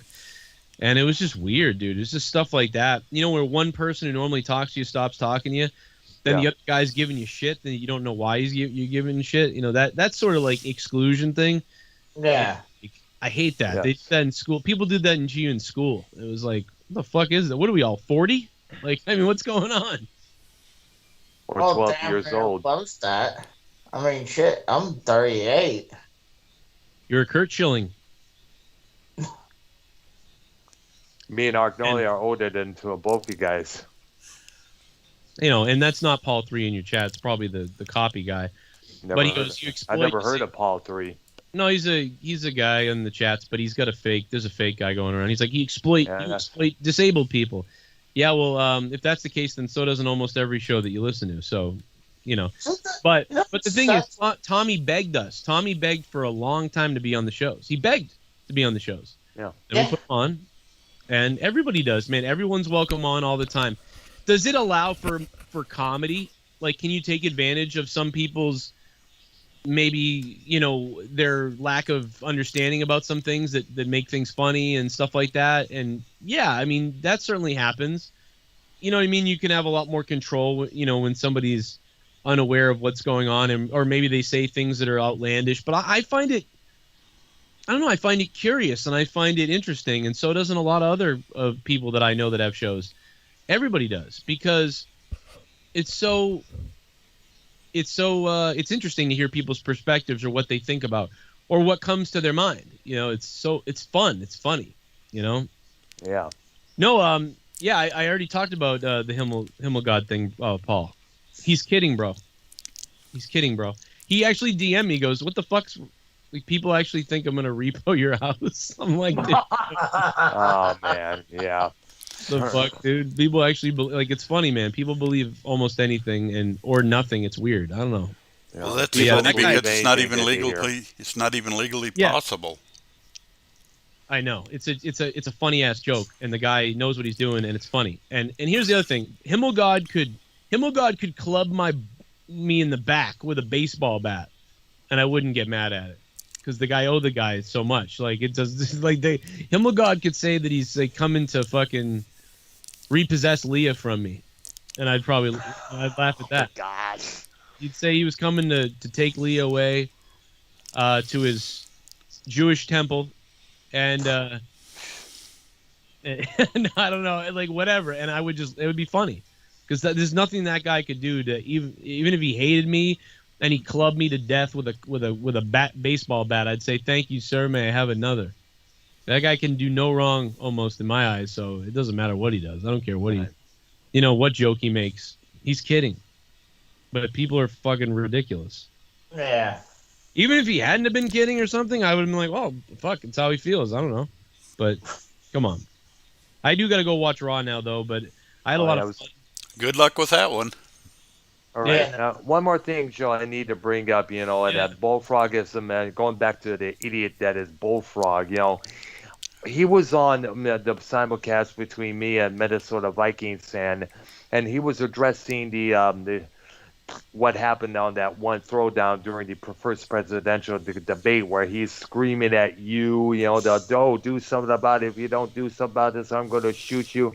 I asked about it, and apparently he thinks, and I know you addressed this with him, he seemed to think that if Joe tells Awandi and Bozy to stop messaging him, stop blowing up his Twitter and his Skype, they were going to do it. I'm like, hold up, Bullfrog. This community runs its own self, when you look at it. Joe is, he's a veteran of the YouTube streaming, but he does not control the community. Yeah, if I had said stuff about, like, I hope people attack you, or I hope this happens, or I'm going to do this, I'd get what he's saying, but he's basically was saying that, like, and I'm like, I have nothing to do with your beef with other people. I'm not telling anybody to do anything to you, so I don't know why you're blaming me because you're in a fight with somebody else. And I even suggested, just, shut the volume down when they're calling you. Just continue on what you were doing. Look at it and say, whatever. Give us a break. Just shut the Skype off. But then again, you realize he does his shows from his phone most of the time there. Yeah, he's just being ridiculous because who knows? I mean, he wants attention, so he's just saying. I know, it's true, yeah. What can we do? It's just, and God knows how many times. Would you have to say that I was on the Discord Saturday night with Bullfrog on JB's Discord there, and we were kind of like, discussing the issues up there that were between us because, he was a guest frequently on my channel a couple of times there. We had a few shows we did together. But when he started going off, saying that Ken was judging him, discriminating him because we brought up a few times the way he called in demands to be on this show or demands to be on this co-host, or better yet, we often address it the way he often flaunts his sexuality. He seems to think that we're judging him, discriminating him. I would say, no, that's not so. That's not so, man. And what really teed me up is the way we had he disrespected two other guys in the call, Bobby McMillan and Kevin Hamilton, who found me out of accidentally. They called in the previous week. We had a great show. It was supposed to do a part 2 there, but as you know, things went awkward, And that's when that really pissed me off, the way he acted, the way he conducted himself. That's why I stopped doing shows with him. Like, Well, come on. he's always going to be this way, and Yeah. basically people will utilize him if they want. I'll probably have him on some point. Everybody probably will, because he's ridiculous. You know what I mean? And it's entertaining. Yeah. But He's alright. yeah, but if you look too much into him or spend too much with him, first he gets old after a little while, and also if you get too involved in him, he's going to hurt you eventually. He's going to hurt somebody, and I don't mean physically. I mean, do things to people, like, and just he'll within the same day he'll say that I need to be taking him down and all this stuff. Then an hour later he's tweeting me to be on the show. Hey Joe, put me on. Let's do a show together. I Didn't an know. hour ago you say that? It's like the guy is a mess. You know what I mean? And some people utilize that because they know he's an idiot. Like I could probably do something horrible to the guy, like in real life or something, and then he'd probably be on my show that night. He doesn't fucking care. He's crazy. I know. It's something's with him, and that's not. I think it's more than the autism that he claims he has. Oh, definitely. Yeah. There's a difference from autism and just someone just straight up dumb. And I'm sorry, he's just straight up dumb. Yeah. I think we all agree on that. I will catch you guys later, man. Thank you. All right, you have a good one. Joe There you Cronin, go. ladies and Come gentlemen, on. he's going to watch Monday Night Raw right now. Hope it's better than the past few episodes there. Past couple of years, actually. Yeah, I guess that's a better way to put at it. Ah.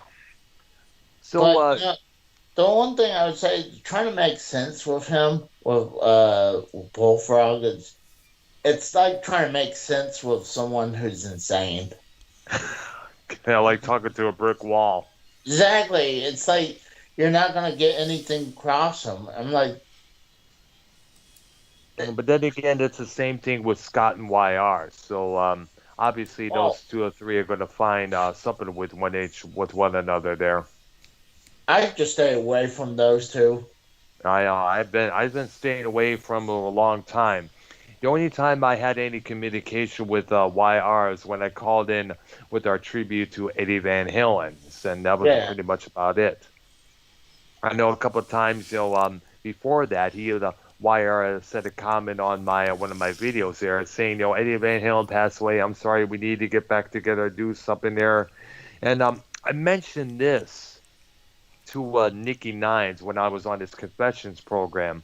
Whenever Dave Rose and Minnesota Vikings fan would try to convince me, you don't need YR, you're better off doing Metal Maniacs on your own and such, YR would message me the next day saying, don't listen to them, they're just so for trolls, what we got is a beautiful thing. And when I hear stuff like that kind of reminds me of both Emperor Palpatine, saying, you don't need the Jedi, Anakin. The Jedi are liars. I will teach you the real ways of the Force. It sounds something like that. Like they're trying to lure you away from your friends or lure away from the people who matter to you. And that kind of bothered me. And that aided in one of the reasons why I left that show. When he started talking stuff like that, and I'm sorry, I cannot work with this kind of person. You know what's weird? I know during the original series, you only knew the Emperor just as Emperor, but honestly, after the third movie, we didn't find out Palpatine was the Emperor. Chief Palpatine, yes. And then in the later ones, in the newer ones, it's Emperor Palpatine now. I'm like, shouldn't they said that shit in the original series? I do not know. You have to ask George Lucas when he was coming up with the original storyline there.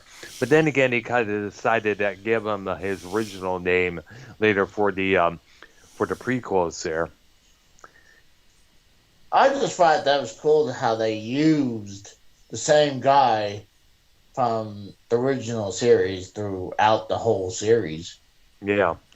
You got to give it up to the man, Ian McDiarmid. He is one class actor. He knows how to channel Palpatine pretty damn well there. Oh, yeah. Absolutely. See, I didn't realize that was the emperor until it was revealed. Yes. I was And like, by the way, the original theatric version of Empire Strikes Back, that was somebody else portraying him. oh, But really? yes, it was. They fixed that in, I guess, in '97 for the to get people prepared for the prequels that would come a couple years later. He did look different, didn't he? It was like it was almost looked like some guy with some like a Mongol, or like that one part of the glasses. It's Yeah, almost like he's wearing one of those deals. something like that. Yeah, I guess it kind of looks that way. Hell, I don't know if you ever saw that, but whoever it was, I think it was Cunning Chris who did it, but he put an image of me in the place of Palpatine, and with my voice altered on a couple of scenes there. Some sort of a skit that he put together on beginning of one of Ken's programs. I saved, I screenshotted that and I posted on my Facebook there. I just might use one of those for my next thumbnail, believe it or not. So, are we knowing if there's going to be another uh, trilogy coming out? If there is, I would love to have it based on the storylines and something original, taking place in somewhere within the old Republic. That would be nice. I would like to see that. Do All you right, think? Well, do you think it'd be something with Ray? Continue it. I have no clue, but it would be interesting to see how Rey Skywalker functions as a role as the this new Jedi there. Yeah, I mean, Okay.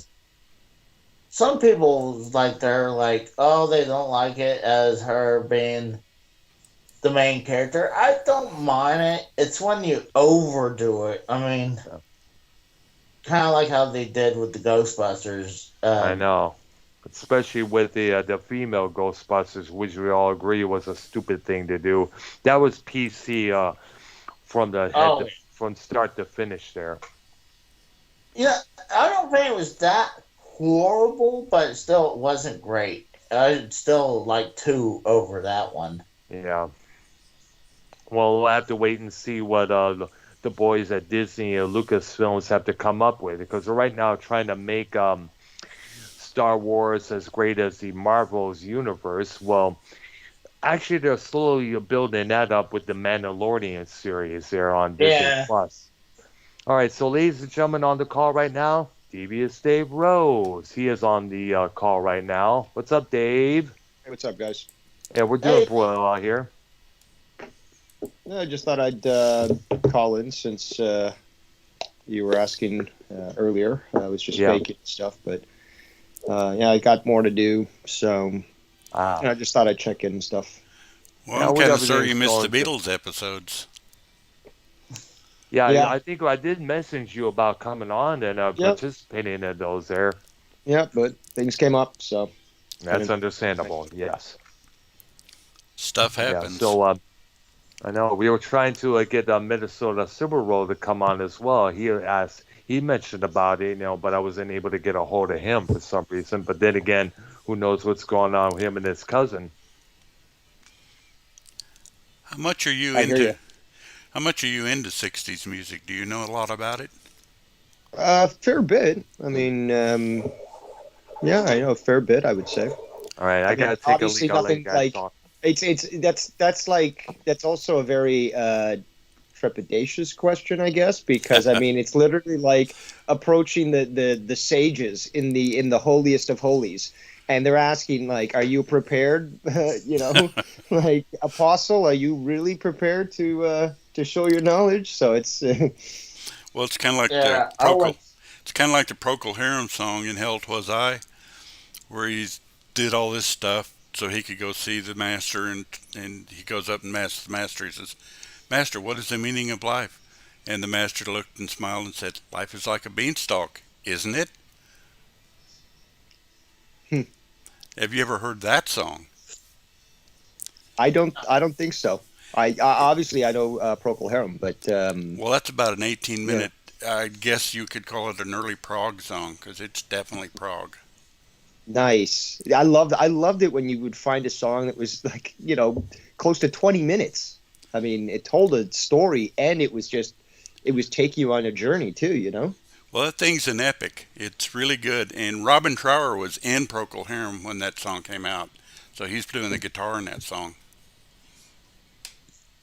But it's a good I'll song to def- listen to. In fact, it was good enough that I think it was Transatlantic covered it. One of those groups, I forget which one it was, but I think it was Transatlantic, or it might have been Dream Theater. It was one of those later prog groups, but they covered the song too. But the Procol Harum version is absolutely fantastic. If you ever get a chance to hear it. What's the album called? Oh, it's on there. Oh, God, I think it's on their Broken Barricades. You know what? I'm going to have to look that up. I think it's broke. No, it's not Broken Barricades. Let me look that up real quick. That won't take but a minute. I'll look at my. Oh, I don't know. Let me look on my Windows Media because I know I have it. You name it, I probably have it. I think Dr. Earl and I talked about this at one time. I have 300 or 400 MP3s. Very nice. I used to have over like 900 songs on my phone, Hey, but YR, can you give me, not YR, sorry, I'm looking at the Hey, chat. Seeing YR, it just reminds me of this. Can I get a wrench so I can just remove the trash from the chat here? Because it's like, oh, I don't. Okay, well then why are you here? Why are you watching? I mean, give the video the thumb down that makes you, feel so special in your little pathetic life and move along. Let the adults actually talk about things that you'll never learn about, that you'll never care about, because your lives are basically going to be cut short by your own stupidity and worthlessness. Whether it actually, be drug overdosing, ending up in jail, getting murdered for your own stupidity, your fates are sealed. it's on the in the Shine On Brightly album. Okay, cool. I'm Yeah, just gonna like look up the album and just listen to the whole thing it's pretty because good. that to me that's the way an album's supposed to be listened to. At least it was. Okay, I gotta be that's honest, not the way it that's is the now. point. No one Um, really does that no more, though. Like if you listen to the CDs, you only want to skip right to the song you like. no, but I agree. But the thing is, though, the reason why is because artists really aren't thinking about creating albums. They're thinking about creating songs. So when you create an Yeah, And album, you're telling a story. singles, yeah. You want them connected, and although, like for example, the Omadon by Mike Oldfield. Although, yeah, you have songs at certain time points. It literally, like, there's no stop in the music. It just is flowing. It doesn't stop. It literally is a 90-minute song. Yes. With the So different sections here and there exactly, detailing. that's it. Yes. Well, it's Exactly, and the obviously difference is that is an album, not the Yeah. fucking garbage that you have today, which is Just let's just write some one song about this and one song totally different, and yeah, and it's the auto catchy. tune. Yeah, and we need one more track to fill this album. Like let's just make up some garbage. Yeah. yeah. It's usually like you'll have one or two hits, and then it's just a load of garbage. Yep. well, what would, in And your think about estimation, I be think the first concept album? Um, I I don't have the knowledge necessary to say to even begin to identify that. Well, a lot of people I mean, say there's it's the Moody Blues, Days of Future Past, but I kind of disagree with that because actually Sergeant Pepper was a concept album, and in its that's own true. way, Let me look it Satanic up here. Majesties I'm back. was by the Stones was a Oh, concept album, albeit a copy of something like Sergeant that. Pepper. Well, you had a lot of experimentation as well. Oh I yeah. can't say for certain. I mean, my knowledge is very limited compared to you guys in this respect. And I I'm mean, just looking look at at even the early '60s. You know, Yeah. it wasn't necessarily the rock and stuff, but you had the explosion of usage of electronic type or pre-electronic type machines. And I can't remember the names of some of these. They're the weirdest names, but like maybe Arknolia, you remember them, like these yeah. little metal poles, and it looks like a little keyboard or something, and you move your hands around the poles, and it makes noise. It's close to a mellotron, but that's not a mellotron. Something like, yeah, exactly. All those instruments were basically created in what, the late '50s, early '60s, and you had like beat bands, like beatniks and shit, using them as well. And then eventually, you know, you started the like experimentation. A lot of stuff, from what I gathered, was happening in the UK, where you got again a lot more experimentation with this type of new equipment. Well, the Moog I'm looking up synthesizer, the the Moog yeah. synthesizer was I'm first looking used by, of all people, the Monkees. yeah on that album there. Also, I think it was Capricorn Jones Limited. I think the title was what it was, if I'm correct there. Yeah, I remember the one of song the was tracks. Daily Nightly, Yeah, and and it that's was actually featured on one pretty of the cool. episodes of the. Yeah. And plus, it was even featured in towards the end there. They had it with them while Mickey Dolenz was twiddling the knobs there. Yeah. And it was a big ass thing there back then. And then with the small compact keyboards that we have now. And I'm leading up the story. I guess the supposed storyline for Sergeant Pepper that basically was the album was conceptually wise as a performance by the fictional Sergeant Pepper band, an idea that was conceived during the recording the title cut there. A key work of British psychedelic incorporates range stylistic influences, including the vaudeville, circus, music hall, avant-garde, Western, Indian, classical music, and I guess it kind of did had a feature a little concept as with the Sergeant Pepper group featured throughout the album. Yeah. Some scholars, I guess you can call them, also credit the Beatles with doing the first prog with Rubber Soul and Revolver. Although I it's kind of Yeah. stretching it a little bit, but I can see it. I remember there was this one that Dave, that one episode of Montage this where you and I and JB were all discussing prog rock and who was Yeah, the prog rock. This was the yep, band Boston of prog rock. I remember yes. that. Oh yeah, that we got into a huge debacle fight there. Yeah, I remember. Yeah, I think, but basically the band. I think I looked up the band Boston that night, and I guess it depicted them as just American rock band with some prog rock movements into it. Influence, yes, there was a little bit, but you know, you can't just call somebody that has influences prog rock, and that's like Exactly. also a point I was trying to make. But like Wikipedia is weird, and it shouldn't really even be taken as opinion. Because I Serious. ended up going onto music forums and stuff, and like this is a serious issue that people debate. But like again, I never thought that Boston was prog rock. Like Yeah. some definitions call them stadium bands or stadium rock. Yeah.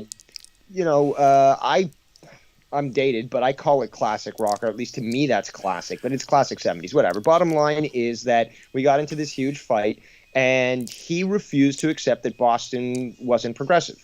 He was always, Well, no, they're progressive. They're progressive.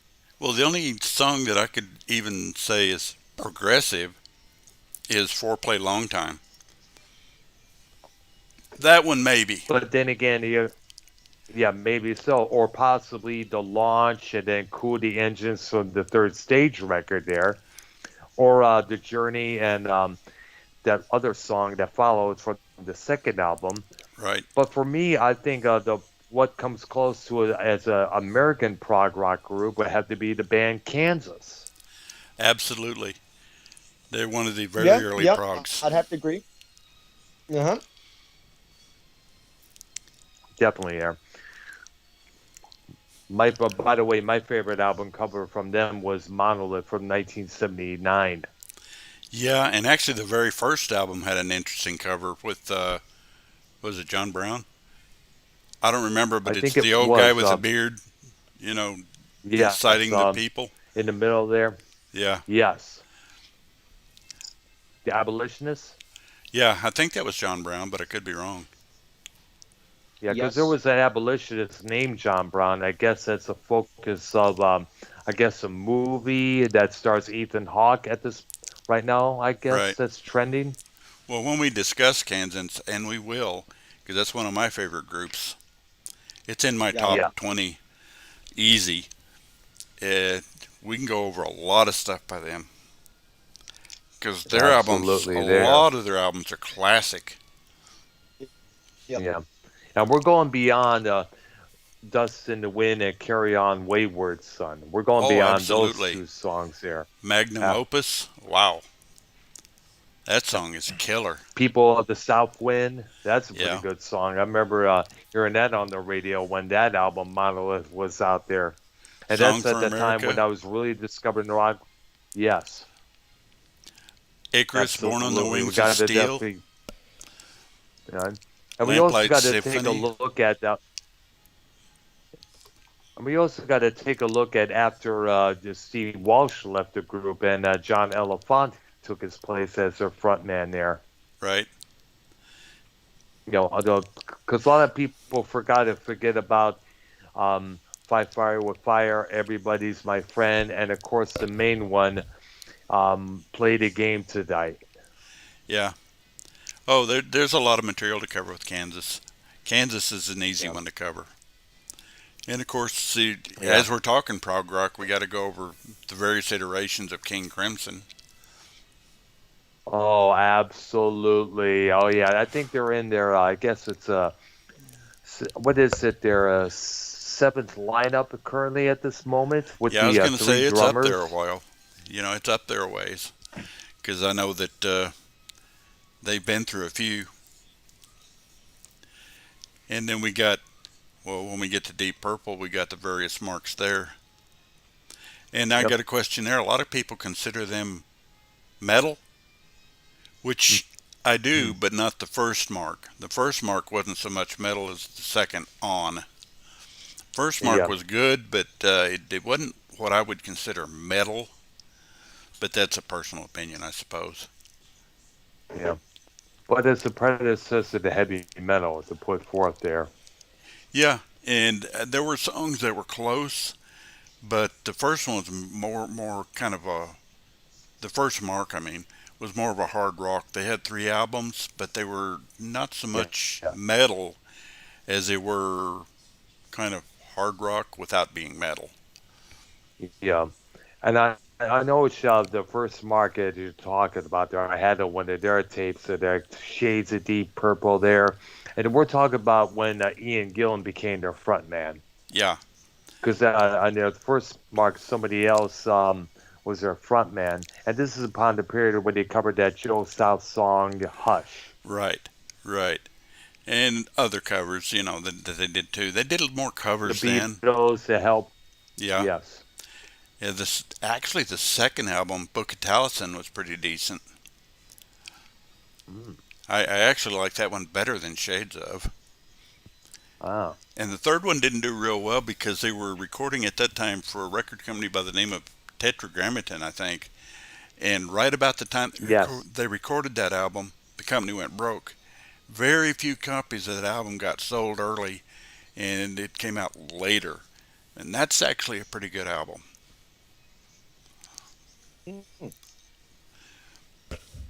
But the best of the first 3 albums, in my opinion, was Book of Taliesin. That one was just incredible. Yes. Yeah, But look at that. yeah, look that one up because there are some songs in there that'll just I'm looking flat up blow that. you away. It was American.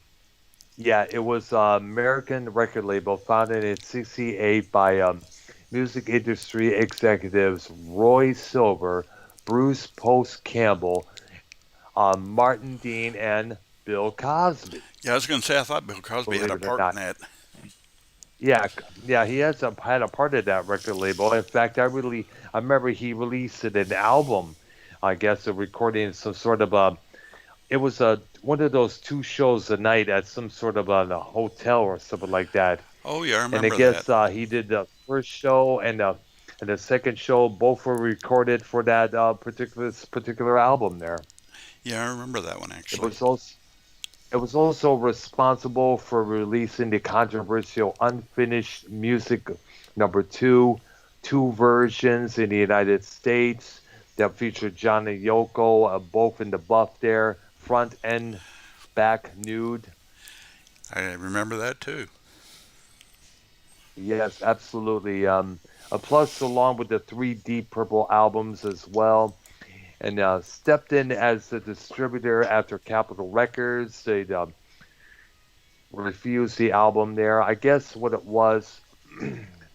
I got to look up more onto this because it just clicked on here. Now, the album, Two Virgins, was declared to be about pornography by some authorities. Um, the label fell into financial difficulties related to the distribution of that album. Apparently, 30,000 copies of that album was seized by police at a warehouse in New Jersey, and the records were held as evidence in a court case, which made it impossible for the label to sell at that time. Now, the Cosby album that I just referred to, 815, 1215, was Right. also released on the label as a double set, as well as two albums by a comedian, Murray Roman. You Can't Beat People Up and Have Them Say I Love You. And of course, another one called A Blind Man's Movie. Now, a number of the label's projects were left unissued. Among these was the second album by Elise Weinberg, and an album by the Memphis musician Captain Milk, whose real name was Edward Hubbard, who described himself as a flute picker, I guess. Well, the Deep Purple, their third album, was basically Yeah, yeah, self-named, and it got caught up in hmm that too because it sold very few copies. I don't recall the number how that's many, true. but it was pretty much held up by all of this stuff too. And if you ever get a chance to listen to that Yeah, album, it's pretty decent. Uh, yeah, yes. there's some good songs on all three of those first albums, but they just don't. To me, they're not metal, but that's a hmm personal opinion. They're more hard rock. A few elements of prog in there. They do a pretty good version It's of hard. River Deep, Mountain High. It's hard rock at that time, like but it would be before Black Sabbath, Uriah Heep, and it's kind of like it's the same with the Crazy World of Arthur Brown. Right. Needless to say, Do you consider Zeppelin to be a hard or a metal band? Because a lot of experts do. I kind of mind they're close, but not quite. they weren't exactly Quite. heavy metal, but Yeah. even though their sound and style played a massive part in in heavy metal Yeah, music. exactly. Oh, Maybe they're absolutely. proto heavy metal. Yeah, Like as in they started off in that sort of direction with a lot of influence and influence on others, but then sort of did their own thing and steered and became Led Zeppelin. Yeah, yeah, exactly. about the same. They were their own Hey, band actually. I hate, Yeah, kind of like the I same hate way to do this, the but MC5 and Iggy Pop and the Stooges were are considered proto punk. Right, right, right. Yeah. And kind of a lot of I people hate to, say the first metal band was Black Sabbath, Yeah, Yeah, yeah. and actually I know. people will make cases for at least one American band that was close. Have you ever heard Blue Cheer of Incubus Eruptum? Because that came out before I've No. heard of Sabbath. the album. That came out before Sabbath, and that is nothing but metal. I mean, that album is hard rocking. They do a cover of Yes, have Summertime you heard? Blues. Yeah, absolutely, and that was just like kicking way back then. I mean, like when you think about it, Well, the other five songs are I the remember. same pattern. Yeah, wow, They I did a gotta. cover of Parchment Farm.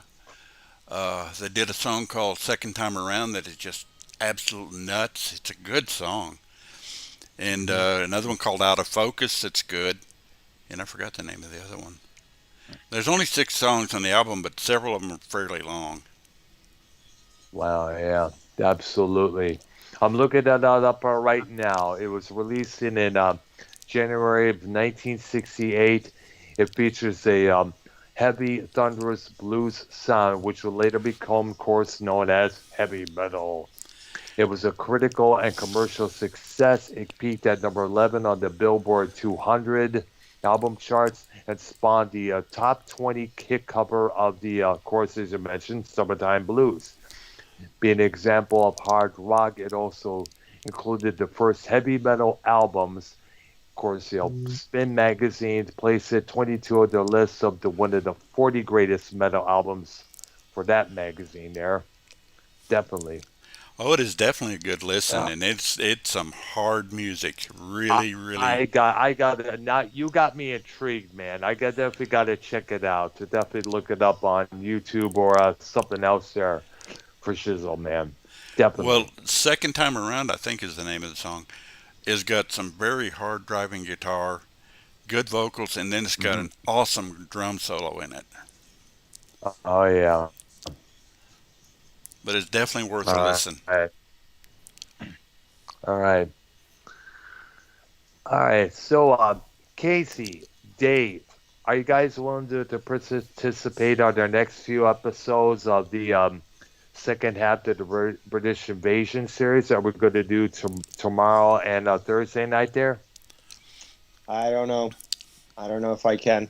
Like this, my schedule now is kind of weird. So, I mean, best thing to do is just hit me up prior to going live and say we're starting a show soon. Let me know if you want to be in.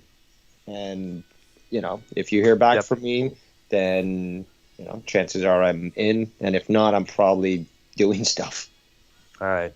Because my And Skype doesn't fucking show me even if I change my status, it doesn't show it. I don't understand. It keeps updating. It updates all the time and still doesn't change the status. So. all right.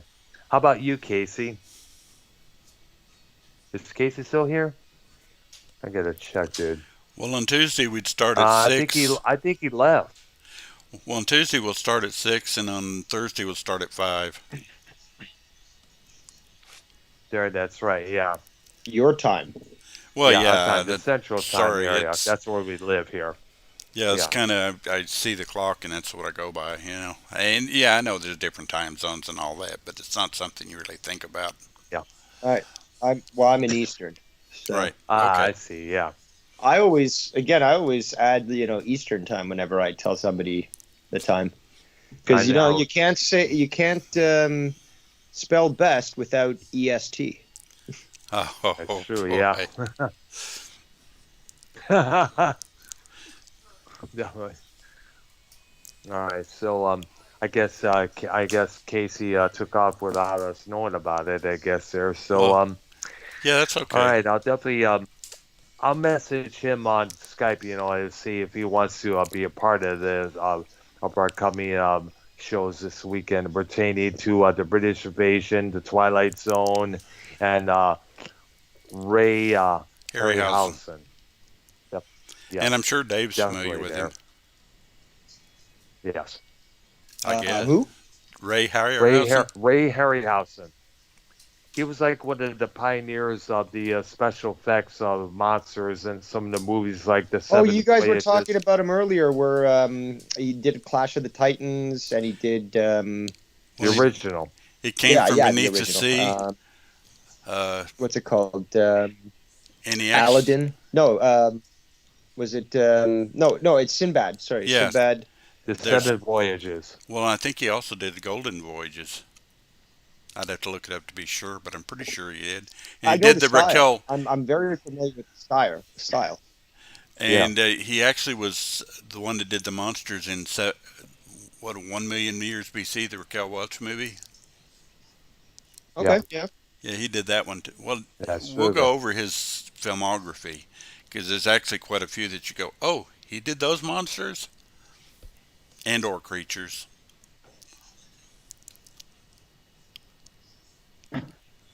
But we'll cover Sounds him good. Friday. All right, definitely. Yes, we like to be able, and Casey as well, to be a participant on those episodes that we have this week there. Definitely.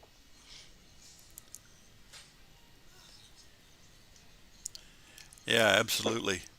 All And we'll try to get right. through a week without missing any of them. All right. Without no interruptions or bullshit happening at the last dang minute as it happens when we do our shows. Or something I get hit with something, or Arky gets hit with something there. Yeah. So let's hoping we get through with no issues coming in at the last minute, as I mentioned there. Yeah. So I guess we've gone over everything we're going to go over today and more, which was good. Yeah, I got a lot more than we expected, which is a good thing there. Definitely. Yeah. You had fun. It was All nice to right. talk to So you, Dave and Casey. Yeah, same yeah. here. And Casey as well, and Joe Cronin as well, definitely. And also, hopefully, we could sometime get Farmouth Ken on this couple ahead in his um, additions to the subjects that we're talking about here. Definitely. Yeah. Okay, And guys, sound good. okay. And Talk to you later. Bye. okay. All right, you have a good one, Divas Dave Rose, ladies and gentlemen. And now it's time for our All please right. subscribe bag. All right, yeah. We asked everybody out there to subscribe both Arknolia Stroke of Beans channel and my channel just as well. I know I end my videos and my vlogs with that. We try to get up there. And so far, have you any new subs on your channel there, Arky, there? Or I'm is it kind of up to still just three, I two think. subs? I'm up to three, Oh, actually. nice. All right. I think right now I have I gained a few. Let's see how much I have at this moment here. I have about 329 subscribers there at this moment. So I'm just slowly getting up the ladder up there slowly. In my case, it's got to take its time because you remember I'm not a drama whore there, so I get by Yeah. on usually on the content that I have there. So it's going to take a while before I reach about, let alone 400 there. I guess you could say there. Oh, I'll be a while before I get there. All right, that's true. Yeah. So I guess that this concludes our Monday night episode of our recap or preview episode 6. I guess you could say there. I know I got a couple of things I'm going to do around the house here before I hit the hay. Yeah. And maybe we'll be able to do something for both JB and Joe. Yeah, I would love to do that. And of course, even though it's far out reach, we have the nice to do something with Ken, JB, and Joe, but I doubt if that's going to actually happen, unfortunately. But it would be cool as well. Yeah. And hopefully we can leave drama out of it because I just don't like that Absolutely. stuff. I know. It would be nice. All right. So, okay, this will conclude our episode for today. Once again, tomorrow night we will discuss our continuation with the British invasion. And I guess we'll be looking at some of the, as we mentioned a couple times, Probably the bands lesser like known Herman's bands. Hermits. Yeah, like Chad and Jeremy, Peter and Gordon, as you mentioned there. And of The course, we will Searchers, Stereo definitely and do Pacemakers. Yeah. Like I yes. said, I could Plus, produce a big list of those kind of bands. and plus, I'm thinking possibly this Thursday or the fun next Tuesday, we'll look at the careers and the lifespans of both the Who and the Rolling Stones there.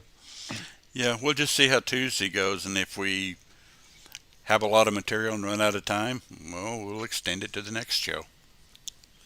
Absolutely, that's how we usually do it on our episodes there. And like I said, like we both said, mainly.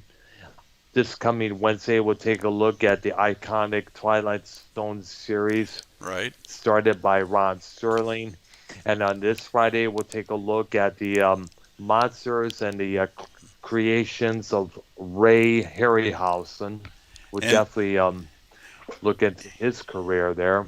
And if anybody has any ideas for movies or TV shows, put them in the comments, and we'll take a look and see if that's one we Yes. can do. Because some of Or them, message us or let us know in our Skype there.